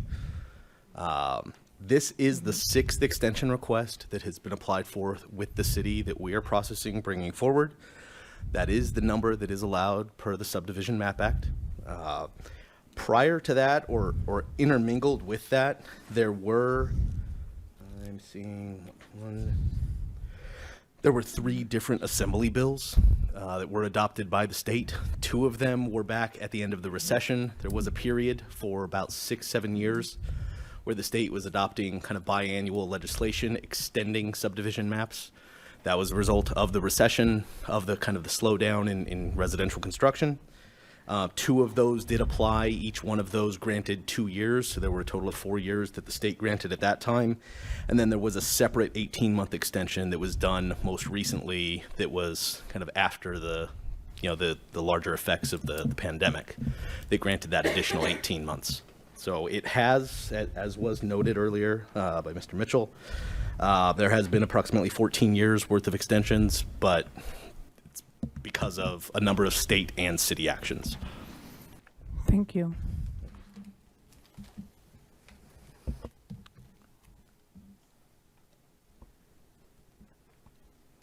Commissioners, any addition? I'll just comment that we are under no obligation to extend this any further, and I would love to see a clean slate of this project, which did not imagine it going this long. And for a project to anticipate or be wanting to wait for the approval of a practice that is not allowed in this city is not the way I think developers should pursue development in this city. I'd like to know what the applicant has done to secure the site.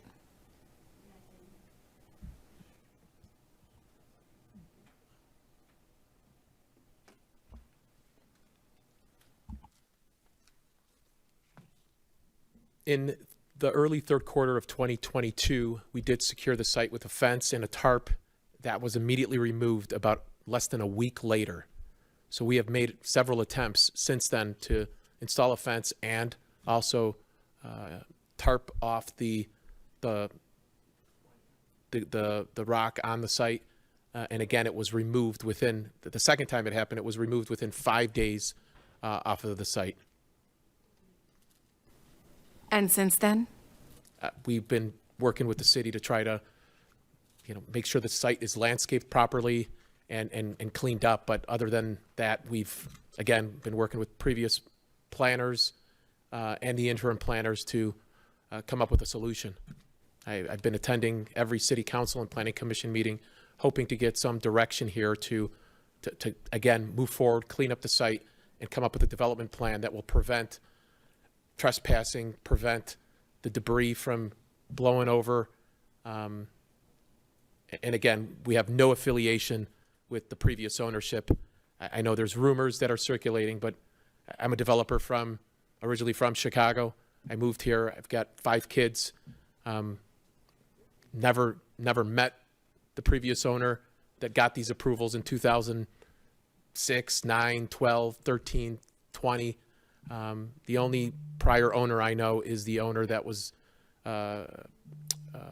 in place and purchased the property in late 2020. Thank you. You're welcome. Can the city tell us how they have been working with the applicant to secure the site? I would need to get in touch with our code enforcement team. I know we have had been in conversations with the applicant on moving the appeal or the extension forward. Did you have anything? I know the prior directors were working with the applicant, but unfortunately, they're not here to share with that. I can't say I've had any personal involvement in that, so I wouldn't be able to speak to it.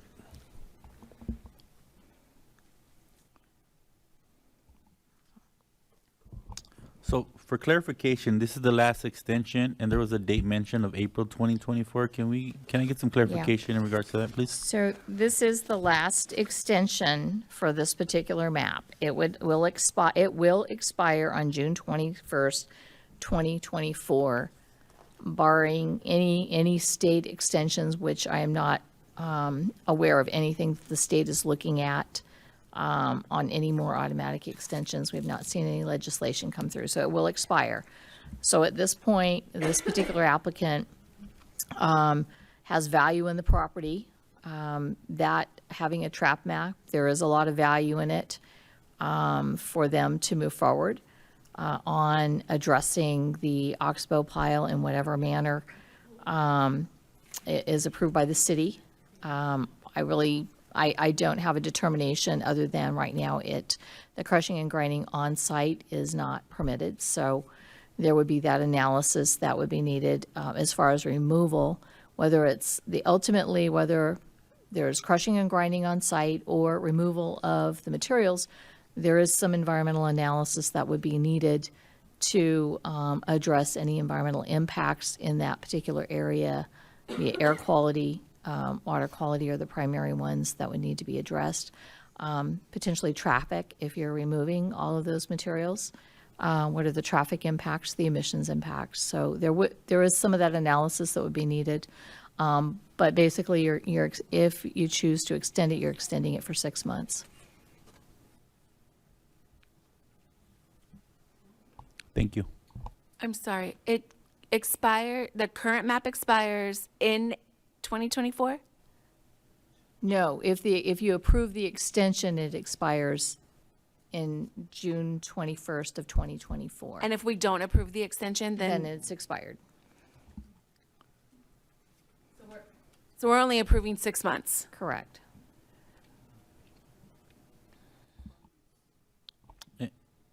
And how long has this developer owned this site? And how many extensions have they in particular had? I believe he just purchased the property 2022 or 2023. It was August of 2022. So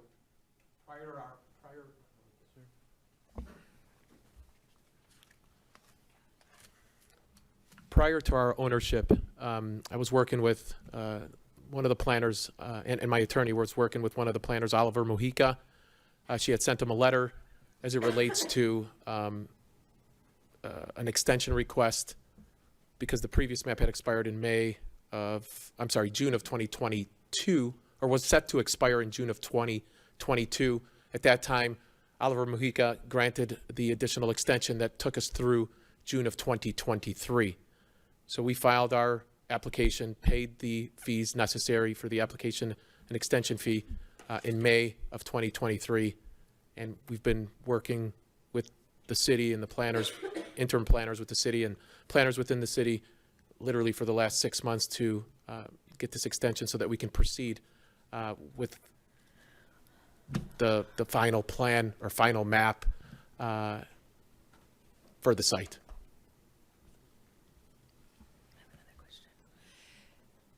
Mary, I have a question. Is it correct that your time with the city is ending this month? It is correct. I will be here at the city for some hours in January, and I do plan at this point to attend the January City Council meeting and the January Planning Commission meeting. Thank you for that. So if I'm understanding correctly, this developer has worked with the previous staff that is no longer here. Correct. And as the project manager, according to the staff report, now you're no longer going to be here. So who is this developer's point of contact moving forward in the next 5 months in order to work with the city to get the project moving along? I will be reviewing who the case planner will be. I don't have that at this point, whether we have one of the project planners or whether the city brings in another interim director, and I don't have that information yet. But he will be provided a point of contact.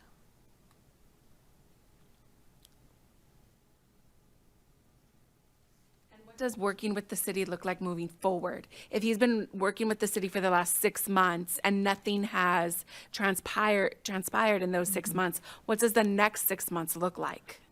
Well, the next 6 months, he will have 6 months to prepare the final map, should the extension get approved, prepare and his final map, have some financial investment in that to record the map. So he would have to have made enough progress on that final map and a large enough investment to continue, full with that recordation.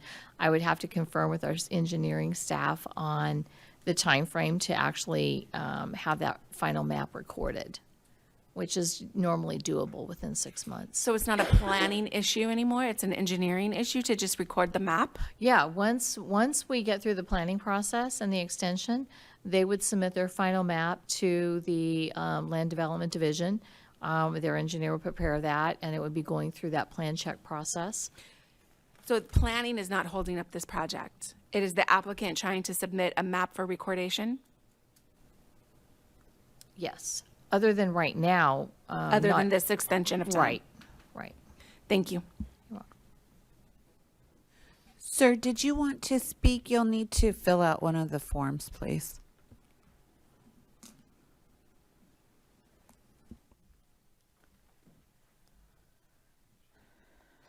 I have a question. I have a question for staff.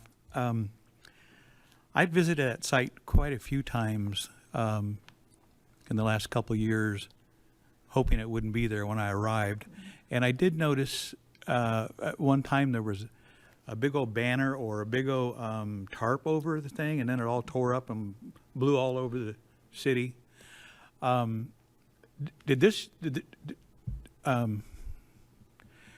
Maybe my question is to the applicant, because I'm trying to figure out, when he purchased the property, there was a code violation on the property, correct? I know we have had code enforcement action on the property for the removal. There was a number of items on the property, and so I would say yes, there's a code enforcement Okay, violation. so there was a code violation, so did they follow through with the code violation, and have they assessed any penalties on the mess that's out there? I am not aware of any fines levied, although there could be. I would say the conversations with the new owner was with the prior director and planning and building staff. So they had been in conversations on next steps, I believe, when the commission was also considering options on whether to allow the crushing and grinding on site or the removal. So there were those conversations. I have not gone into those conversations on this particular project. Okay. However, the new owner knew there was a liability there with the code issue. That would be for the new owner to really address that. Okay. It was just a shame that's gone on this long. Yeah. We'll go ahead and call it Bert Cullip.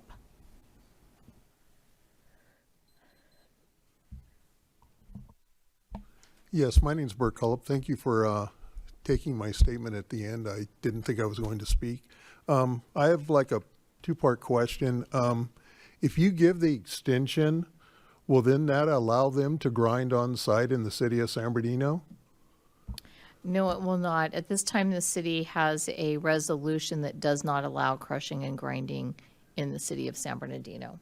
Okay, and then the other thing, he's totally responsible, the new owner, for making sure that the groundwater isn't affected, and if it is, it's reported, and he has to do all the environmental effects as far as the concrete removal, or if they end up and do grant them permission to grind on site?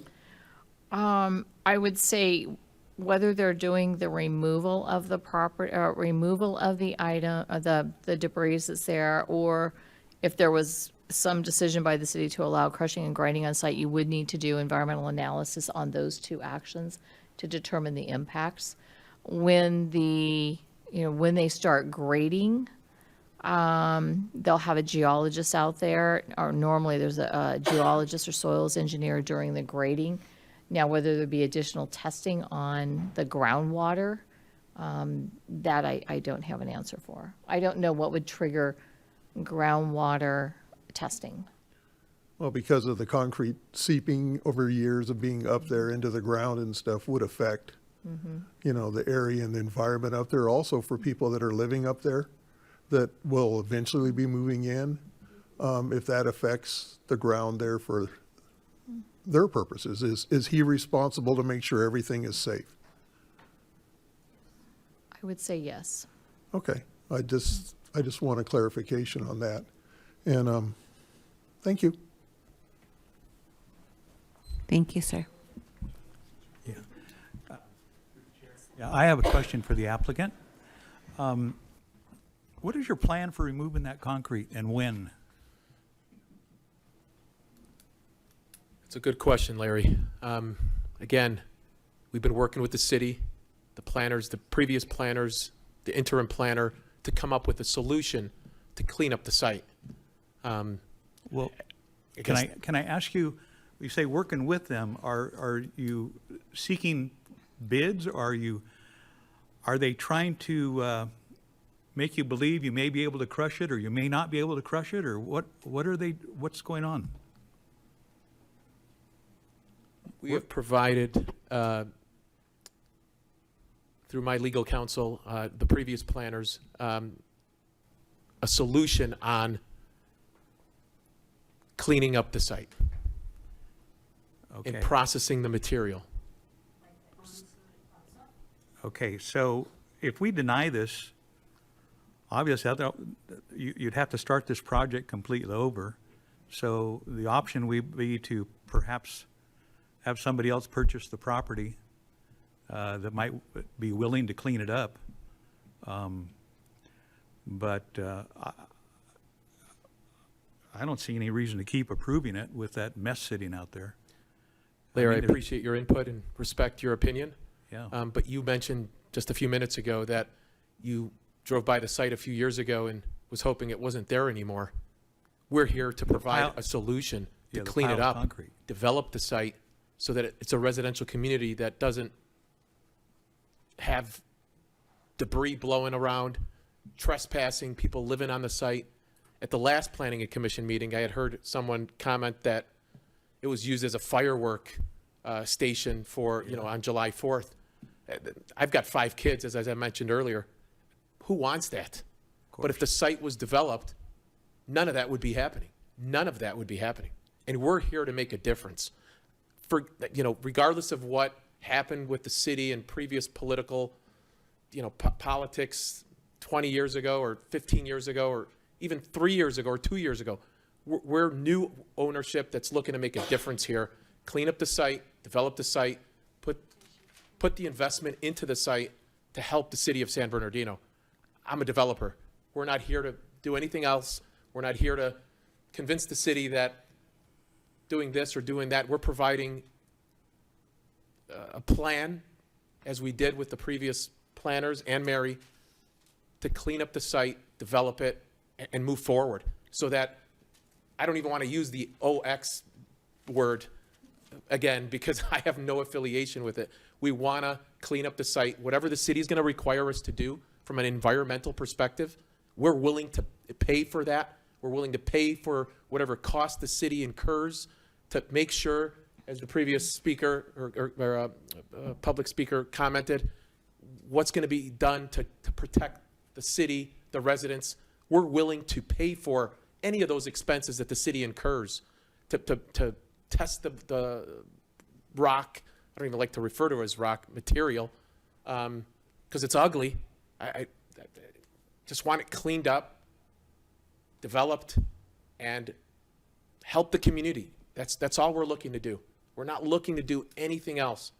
And again, we've been pushing for 6 months to just 7 months now to get the extension. I can't tell you how many times I've called the city asking who's the planner, who's the planner. I've got emails, I've got everything documented. I'm sorry to hear that Mary's leaving. Travis has been very helpful as well in just having a point person to communicate with, but we've incurred significant amount of legal dollars to, since our ownership.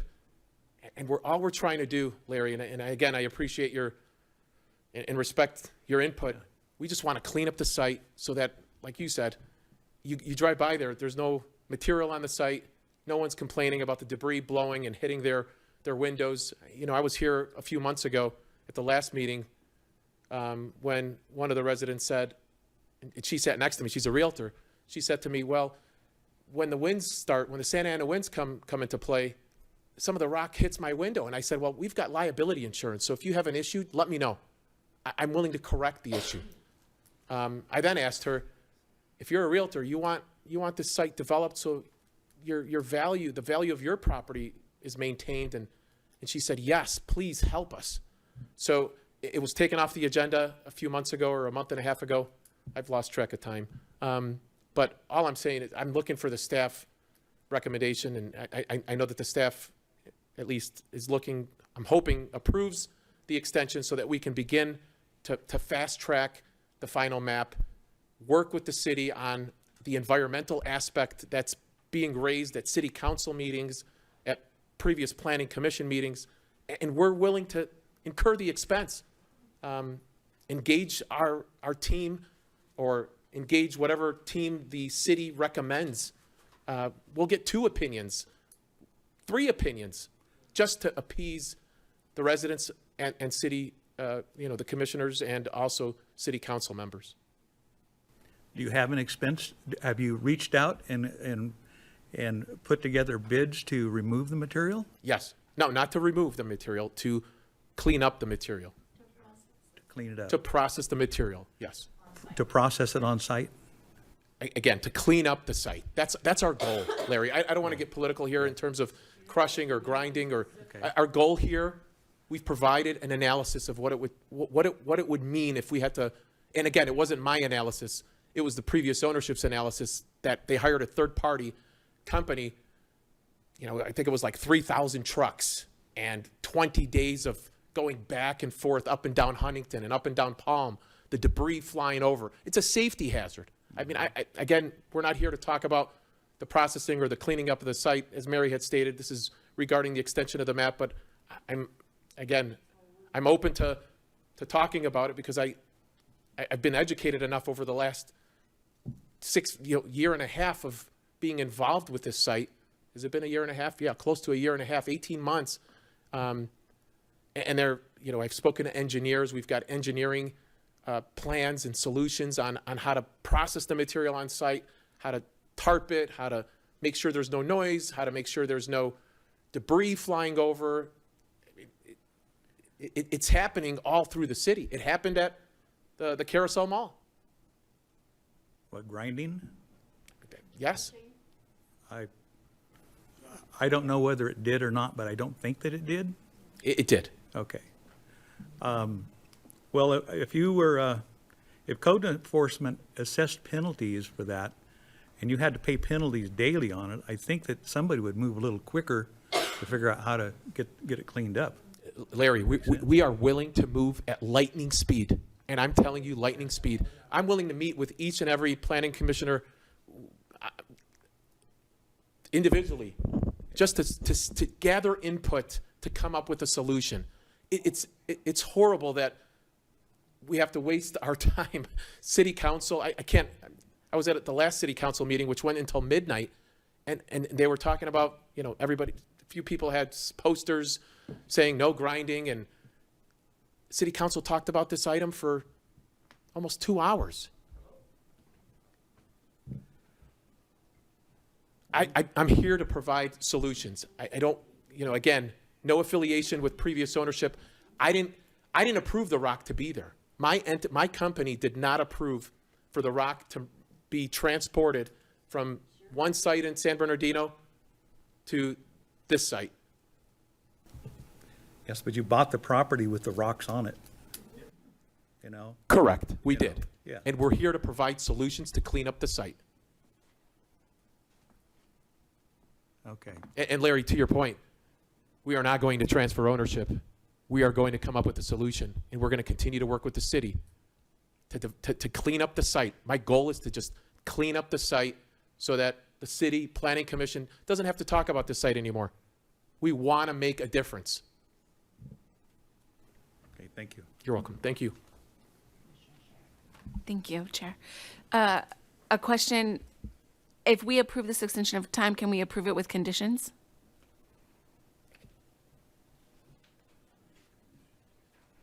Like, if nothing has been done in the last 7 months to secure the site, can we put conditions that the site is to remain secure? If there's a trailer with somebody living in that trailer on the site, what is code enforcement doing to remove that? What is the property owner doing to remove that?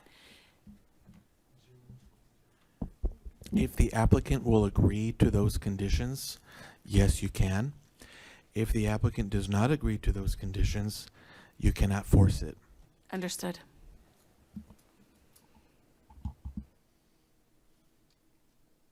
Sure. So Gus, we've been, seems like I did the math on the months. It's like 16 months or so. You say you have a plan. Doesn't look like the plan's in line with the city's what the city requires. It sounds like, I mean, let's be blunt here. You wanna help. I live off of Palm. I live in the 5th Ward. I live off of Palm in Irvington, so that's my community. I'm sure you don't want the rock there. Nobody here wants the rock there. I definitely don't want the rock there. But let's be realistic. 16 months, rock's still there.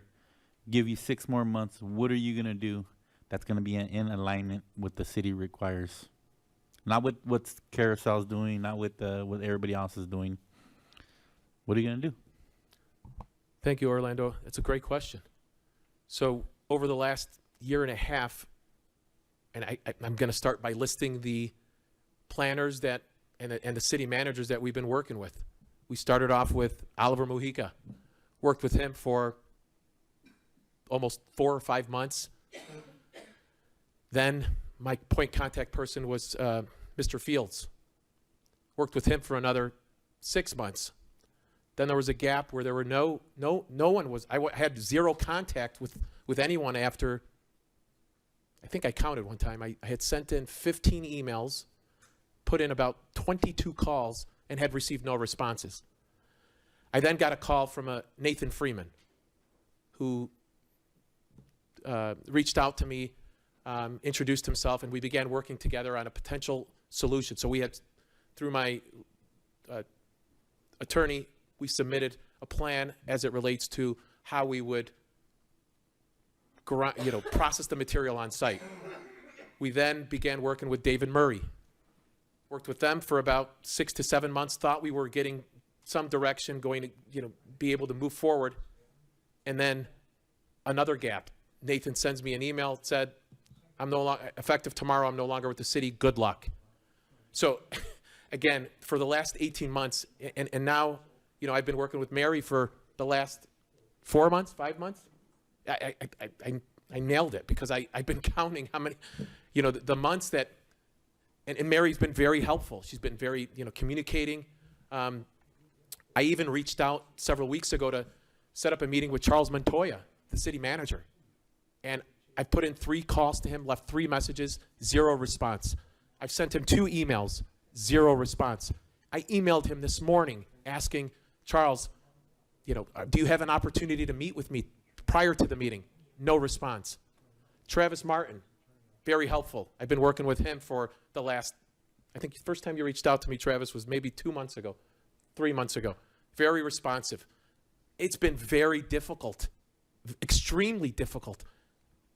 I drove here today. It took me 2 hours and 55 minutes to get here. I mean, I'm putting forth the effort. I just need some cooperation. And to your point, Orlando, we've been trying for 18 months. 2 city managers, 5 or 6 interim planners. To the previous public speaker earlier, he had mentioned Valdivia. Or I think she said he's still alive, right? Is that what you said? He's still alive? Or he's still within the city? I've never met him. I spoke to him one time on the phone. And he said, we're going to get this done. And now he's gone. So I don't know what else to do, Orlando. I'm willing, we can meet one-on-one. I'm available. I'll drive back out here again. I want to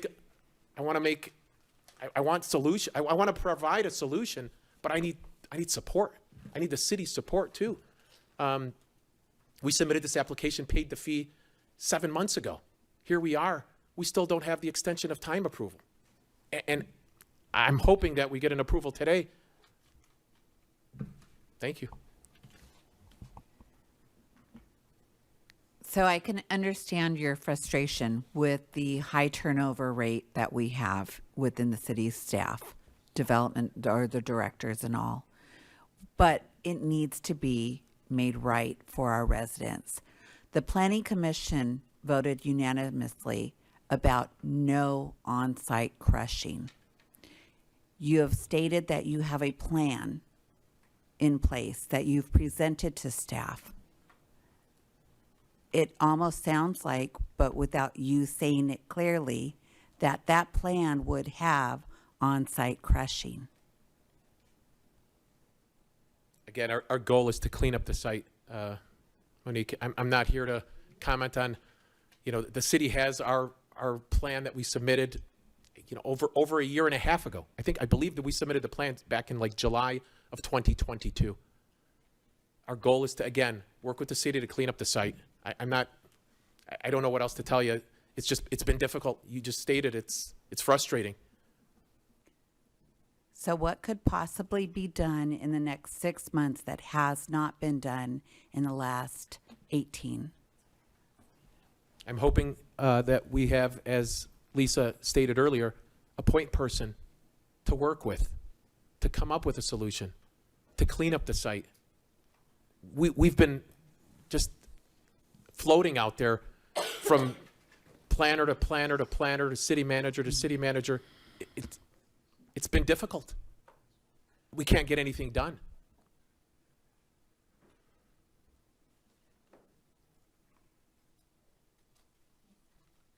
Has the plan that the applicant submitted been approved or denied? It has not.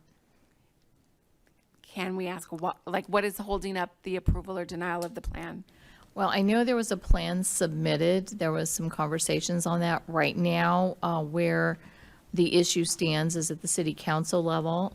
Currently, as you know, we have the resolution in place that says no crushing and grinding on site, which is equivalent to processing. The city council has directed staff to bring back a white paper to further analyze the crushing and grinding on-site versus on-site removal and address the entire issue.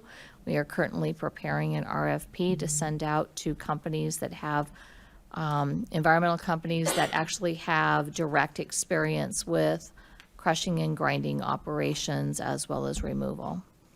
So that will be brought back to the city council once we bring on that consultant. Has the RFP been issued yet? No, it is not. Is there an issue date? No. I have staff working on it right now. We're hoping right after the first of the year. Okay.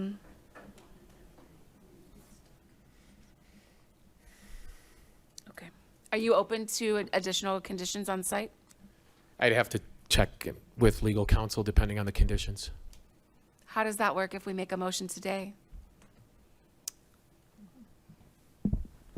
I would not recommend that the commission, without having the applicant agree to them, impose any conditions. Understood. Thank you. So if you want to have the applicant consider some of them, you could talk about them now, give them to him.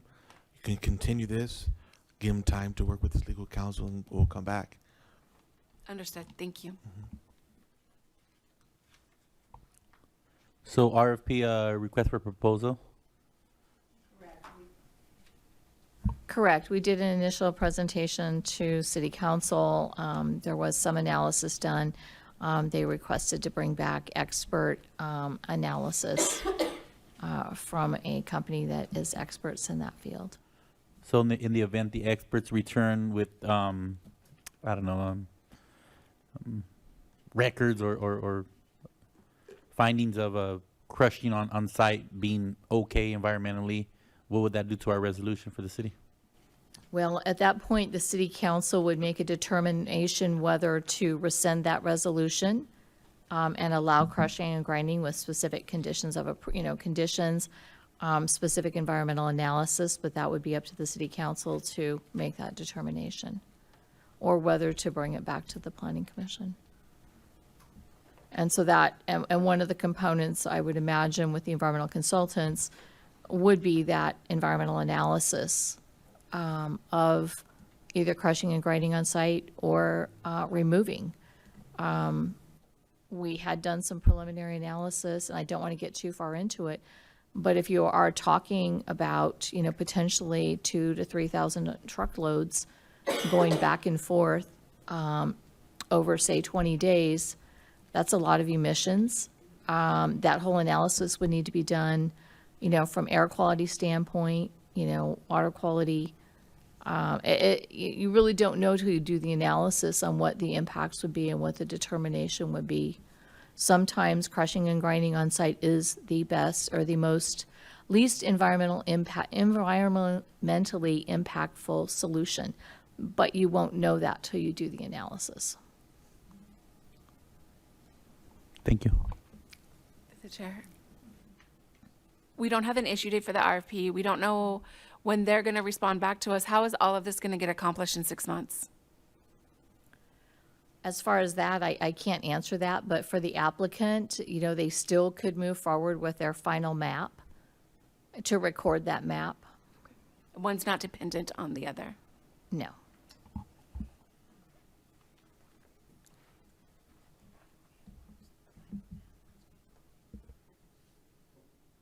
I had a question. Can the concrete stockpiles that is on this parcel of property, can it be moved to a certain area and begin development on the other tract homes, or how would that work? I would say that the materials on site would need to be addressed before any portion of the site could be developed. Is that what you're asking? Yes, I was just thinking if the concrete stockpiles can be placed on a certain area on the property and allow, let's say, half of the development of the property. If I can add one thing, just to clarify on this, because I don't know that this point's been made yet. This item and approving this extension is simply for the tentative map.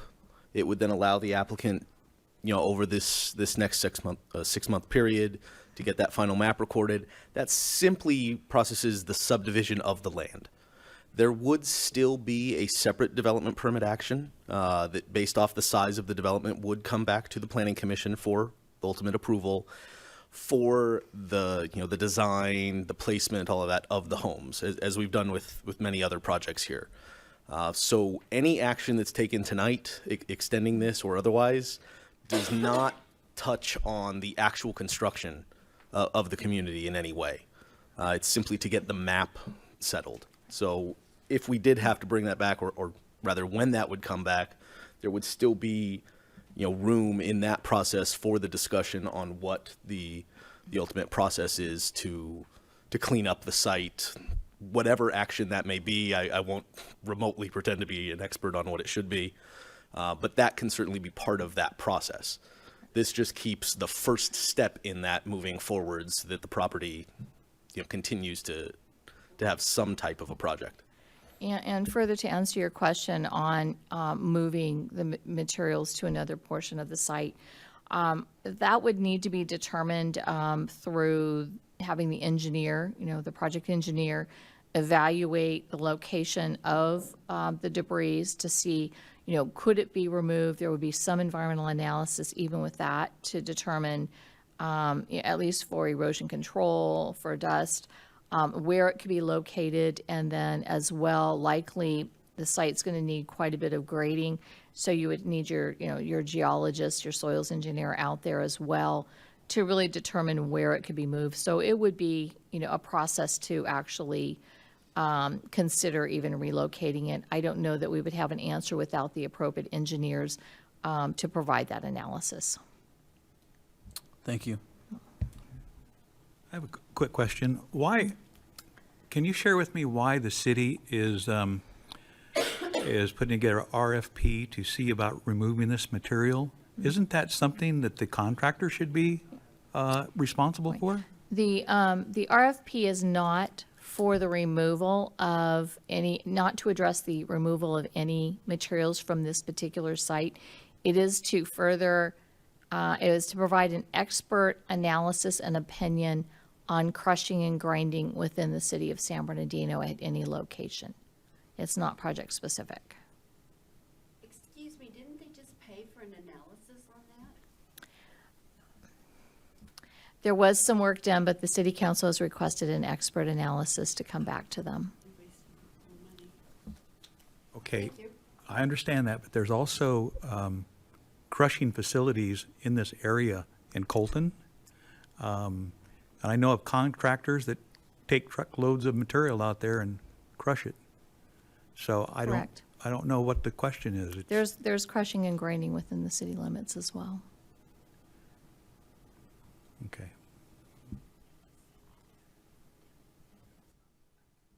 One more, I have a question for the applicant. Thank you, Travis, for that point. Has the applicant submitted a final track map to engineering? Lisa, great question. No. Why? We have been working with the city to get this extension. But you had 7 months prior to this meeting to submit a final map. because planning and engineering are separate. And if we're extending this, if I'm correct, this extension of time is to allow the applicant to submit the final map, which has nothing to do with the crushing or the grinding or removal or cleanup of the debris. Why hasn't a final map been submitted? Because in order to get the final map, we need the extension approval for this map, the tentative map. We wouldn't have been able to this is at least what I'm being told by legal counsel, is that in order to submit the final map, you need the extension of the tentative map that's in place. And what has been preventing the approval of the tentative map? Bringing it to forward to the planning commission. So the applicant could not submit a final map until this extension of time has been approved? I'd like to weigh in on that. I concur with the applicant's legal counsel. It's a practical issue. If they were to submit a final map but not get the extension, they just wasted money. Okay. That's why they're waiting for you to decide whether to grant the extension or not before they expend that money. So when would the applicant be ready to submit the final map if an extension of time was approved tonight? Yes, we would work diligently to submit the final map as soon as possible. 30 days? I'd have to check with engineering and their timelines, but we would work very quickly, Lisa, to get this done. I don't want to have to go through this again. I promise you that. I don't want to have to go through this again. Thank you. I just have a comment. I mean, I feel the frustration. Obviously, I feel the frustration from the community. I live there. I know. Thinking about it, we deny the extension. The rock is there, and it's going to be there longer. We approve the extension. Do we got some traction? I don't know. We'll see. Denying, this is just me thinking. Denying it, stays there. We're gonna start all over, and we'll be here again, going back. Approve it. Do we got traction? Last extension. I don't know. Something to think about. But I definitely feel the passion in the room, and this is why I do this. Because I'm very passionate about my community. I respect the development. But I know we all want one thing, right? We want that stuff to go away. So something to think about. Thank you.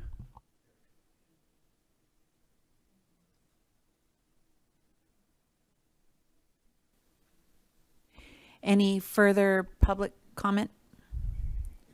We'll go ahead and close the public hearing then. May I entertain a motion, please?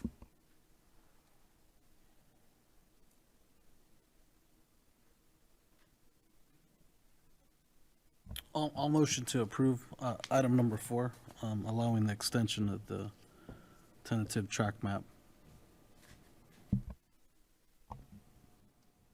Second.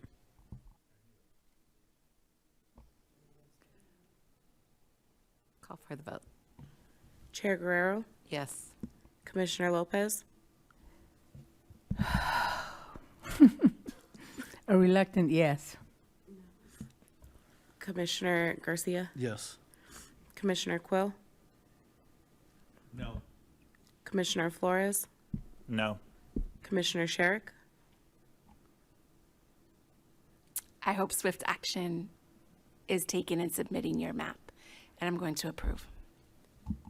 Commissioner Garcia, Same as Commissioner Sherrick. Yes. 5-2, motion passes.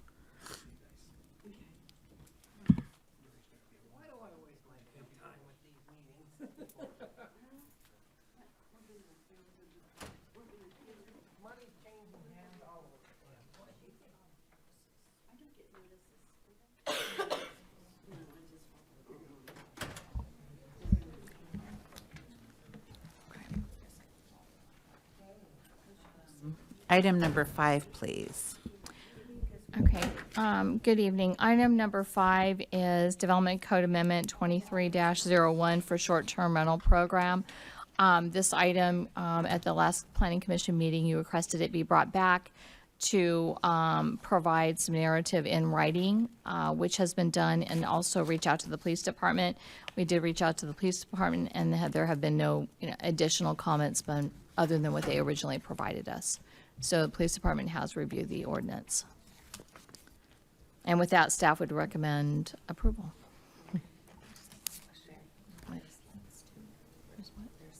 That's okay. I think we're good. I just have one quick question through the Yes. chair. Why is it not recommended in the high fire area? Like that's where our Oh. university is. That's where the casino is. Yeah. That would be a most likely area. It is, but it is again in a high fire zone where you do want to have, I mean, certainly residents live there, but it was, discussed with staff and determined that it would not be appropriate to have constant, short-term rentals in that area because of the high fire zone. Liability issues. Yeah. Thank you. Move to approve. I just wanted to clarify, because I know one of the commissioners had mentioned that it would be limited to a certain amount of days of the year. I would like to make a motion to add a condition for allow short-term rentals for 365 days a year. And the reason for that, it's like going to In-N-Out and telling In-N-Out they can only operate 200 days out of the year. So I just want to clarify that it's for 365 days a year. And let me just check real quick. Unfortunately, our staff member that worked on this was unexpectedly not available tonight due to an emergency. So just give me a moment to take a look at that. Max of 120.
So the intent on this item was to provide homeowners an opportunity to have short-term rentals on their property, at their homes, on their property, and not to have commercial companies come in to rent out properties 365 days a year.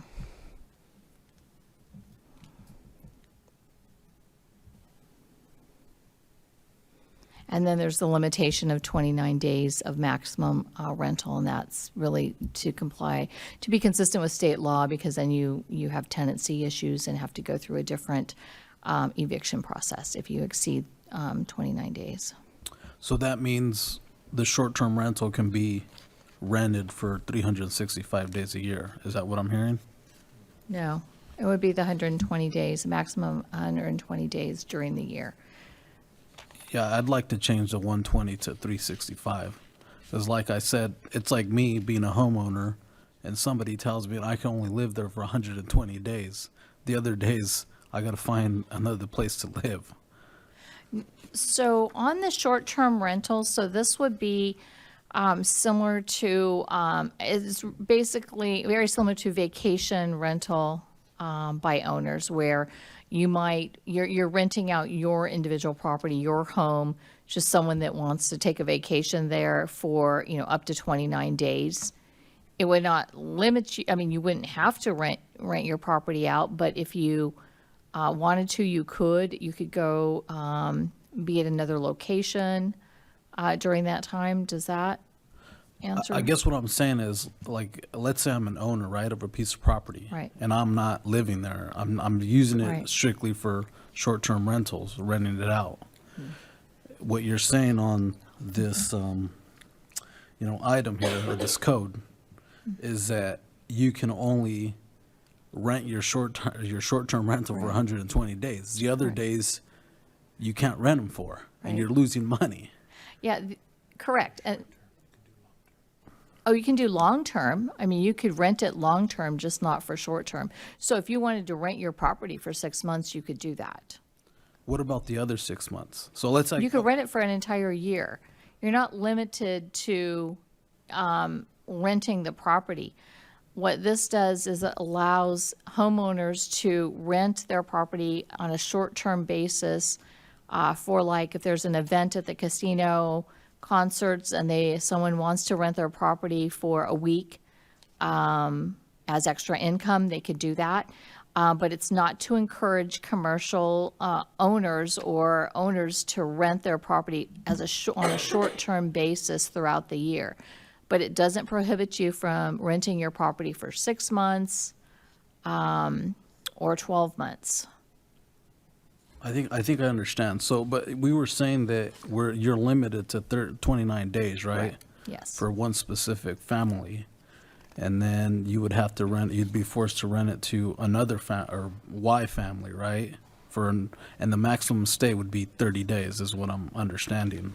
Well, this is specifically for short-term rentals for temporary rentals. Usually it's done in cities with certain events. So if someone wanted to rent it longer term, that would be a rental contract. It's a different type of contract. You could rent it only for a week. You don't have to go for those 29 days. You can rent it for a week. You can rent it for 3 days, 2 weeks, just not more than 29 days, because that gets into an actual, a different structure of your tenant lease beyond 29 days. So at 30 days, you're actually a tenant. You have tenant rights. And it basically goes to a month-to-month rental. And there is an eviction process if you want to remove that person. Whereas short-term rentals, it's under 29 days for a short period of time for someone just coming into your property, wanting to stay at the house for a week or two or up to 29 days. Most vacation rentals are usually between, 3 days to 2 weeks is usually, what you're finding with the vacation rentals. Sometimes it's, 3 weeks, but usually between 3 days and 2 weeks. I guess I'm still unclear on the 120 calendar days. So can you help clarify that? The 120 calendar days is to discourage commercial companies from coming in, buying up homes and renting them out as vacation rentals.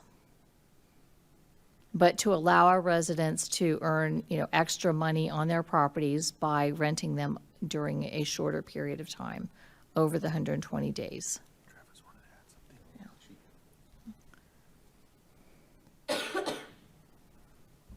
All right, thank you.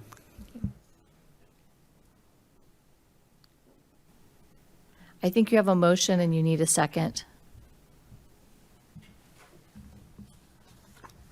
I think we have two motions on the floor, right? You want to do a substitute motion? No, I heard two motions. I have one motion.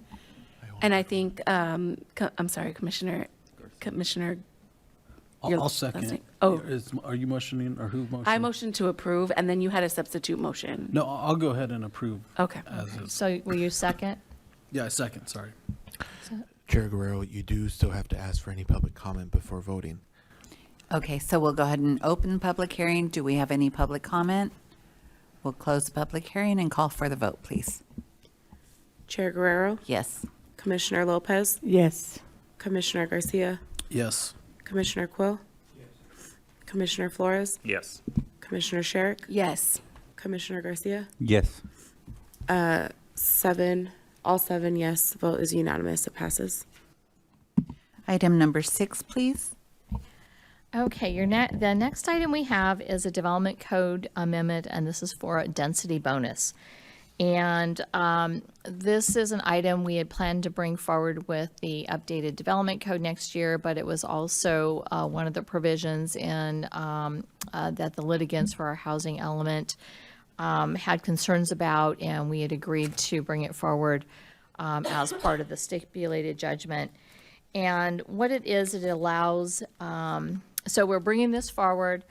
I'll go over a little bit what it allows, but what we're adding to our what our municipal code is verbatim state law. Normally, we would provide a reference to state law because it does change over time. But in this particular case, the litigants wanted our development code to be updated to include density bonus provisions. So basically, everything you find in here, we cannot change. Because it is state law. We're just memorializing it in our development code. And what it does is it allows developers to, and this is for affordable housing, normally most density bonus provisions are for 100% affordable.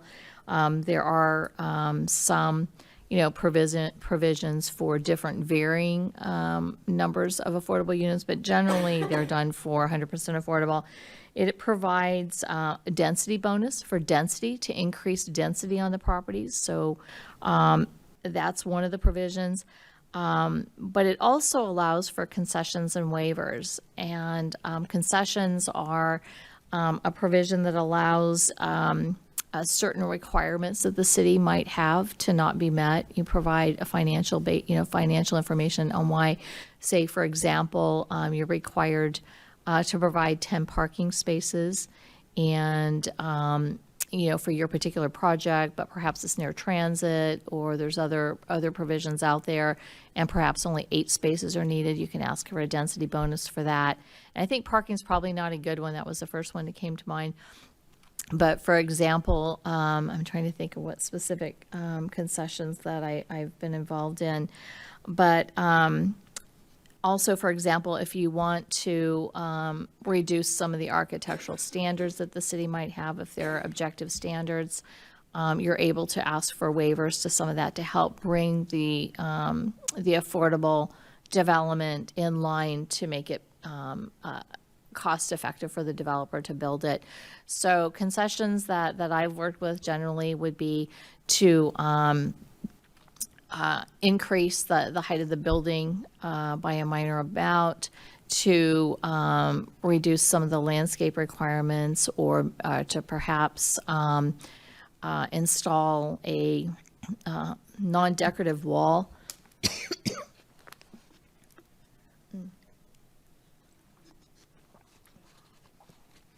And let's see what else. Generally, it's more the architectural treatments you might request some waivers for.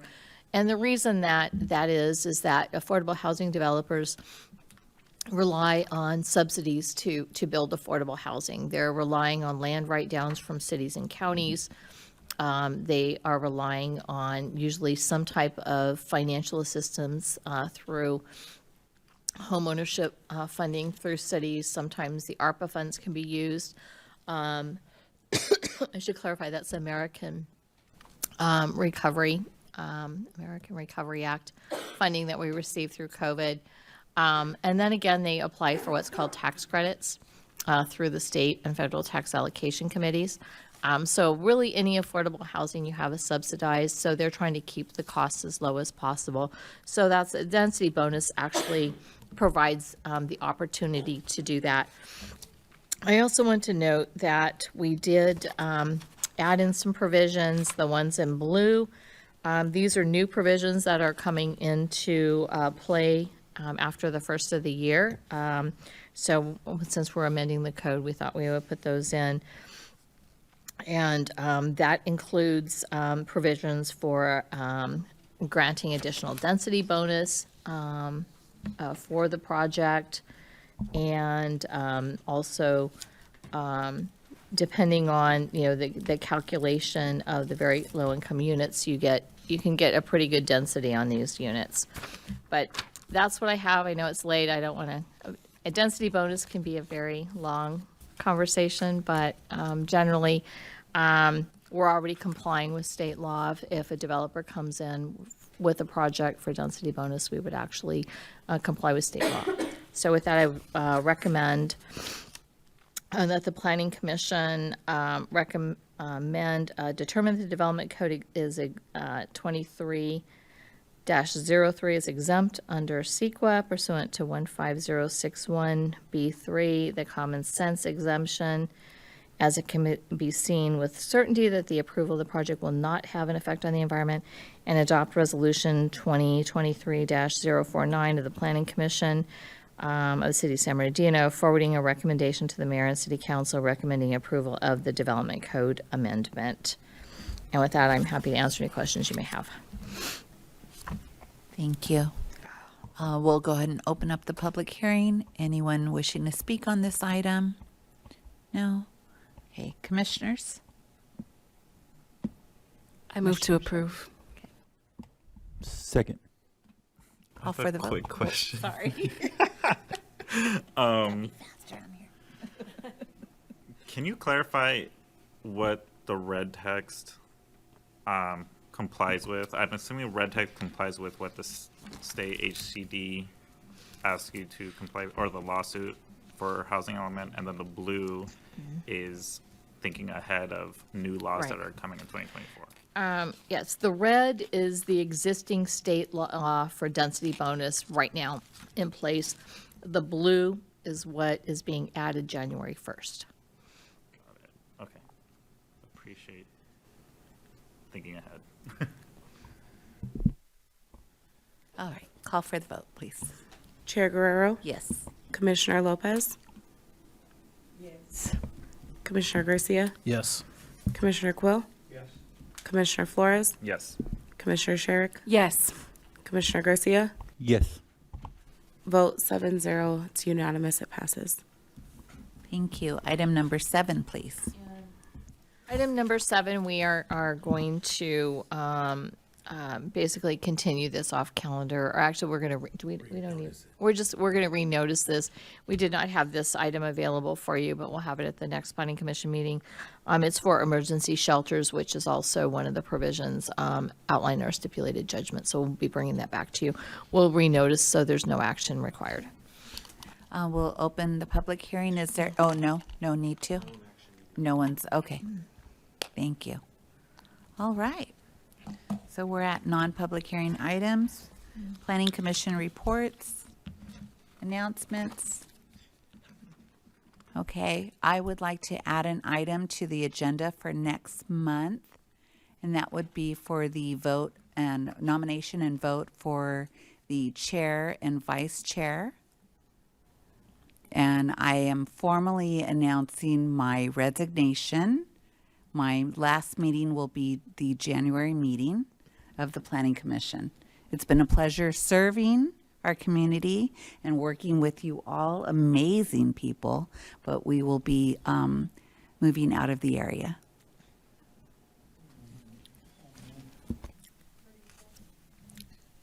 Out of the area.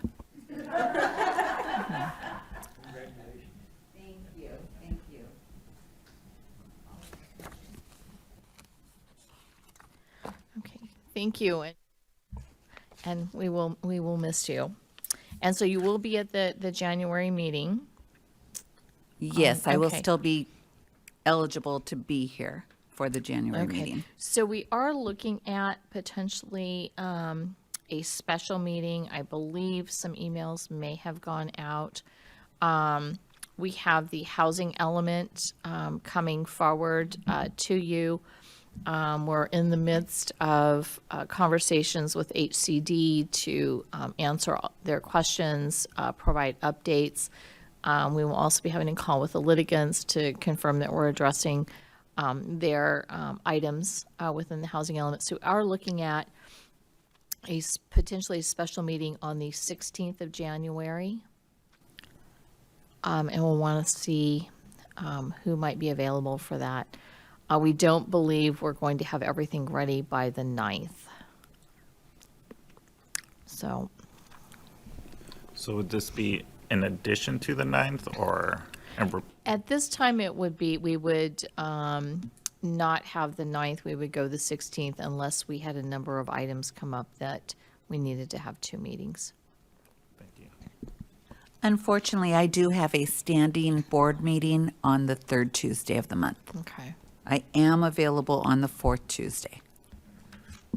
Okay. I am not available on the 16th either. Okay. May I?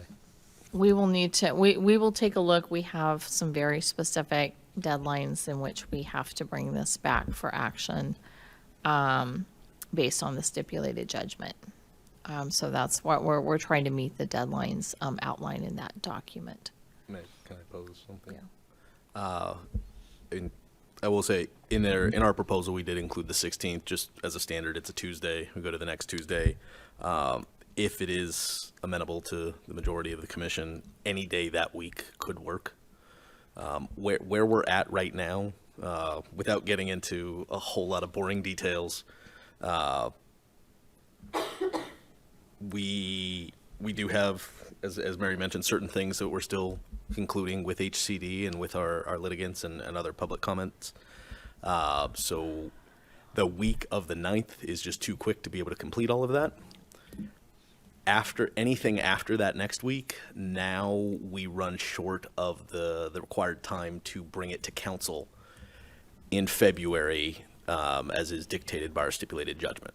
So as long as we can do sometime in that week, we could make it work. If there is any other day, you'd certainly be open to it, but it's kind of a narrow, or boxed in kind of on both ends, trying to find an appropriate meeting date. The email was sent today, or? No. The question about it was included in the email when the packet was distributed. But we understand there was a few things in there, so it is easy to miss, I understand. I'm available any other day that week, if that helps. Me as well. Same here. I can do the 16th or any other Tuesday that month. Okay, we'll take a look. And it's a holiday, maybe? The 15th is a holiday, is President's Day, I think. Oh, King. Sorry, I always get the January, February holidays mixed up. Forgive me. But yeah, the 15th is a holiday, so that wouldn't work. The offices would be closed. Tuesday, I believe you said, wouldn't work for at least several of the commissioners. So we do have that Wednesday, Thursday available. Wednesday's a city council meeting, Oh, council, shoot. so we're down to Thursday. Okay, we're narrowing it down. I'm good on the 18th. I can do Thursday. Okay, we'll try for that. Thank you. We'll follow up.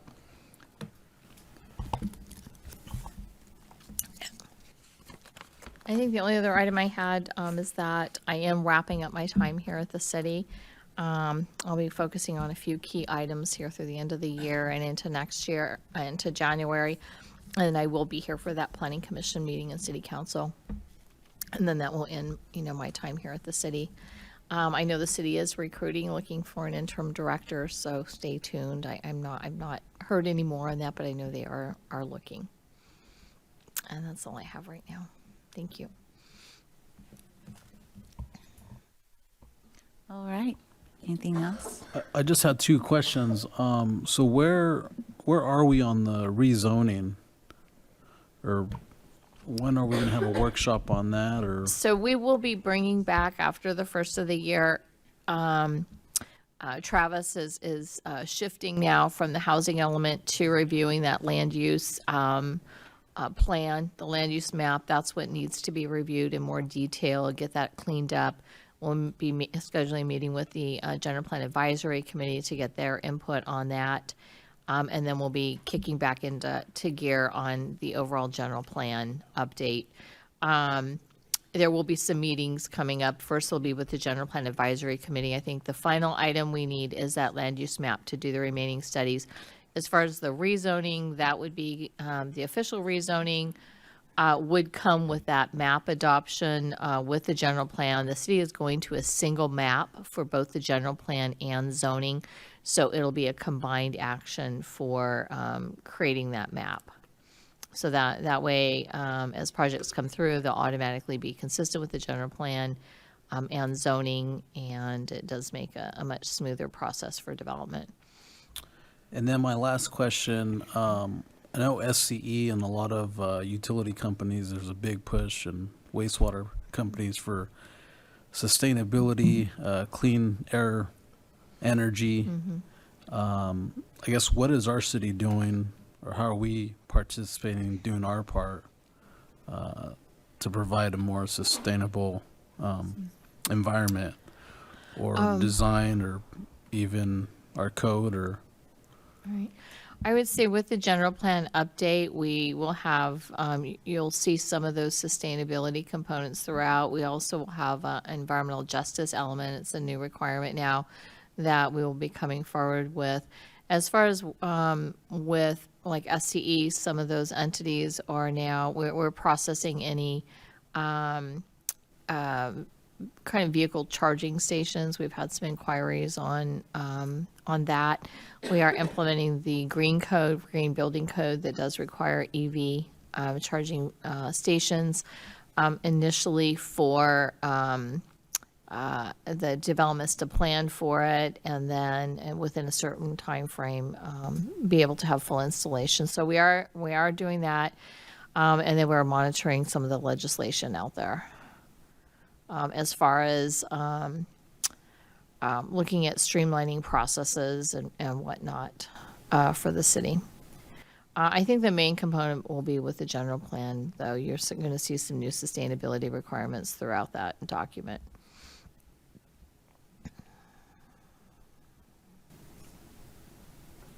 thank you. Well, then we'll go ahead and adjourn our meeting at 9:27 p.m. till our potential date in January. So happy holidays to you all. Thank you.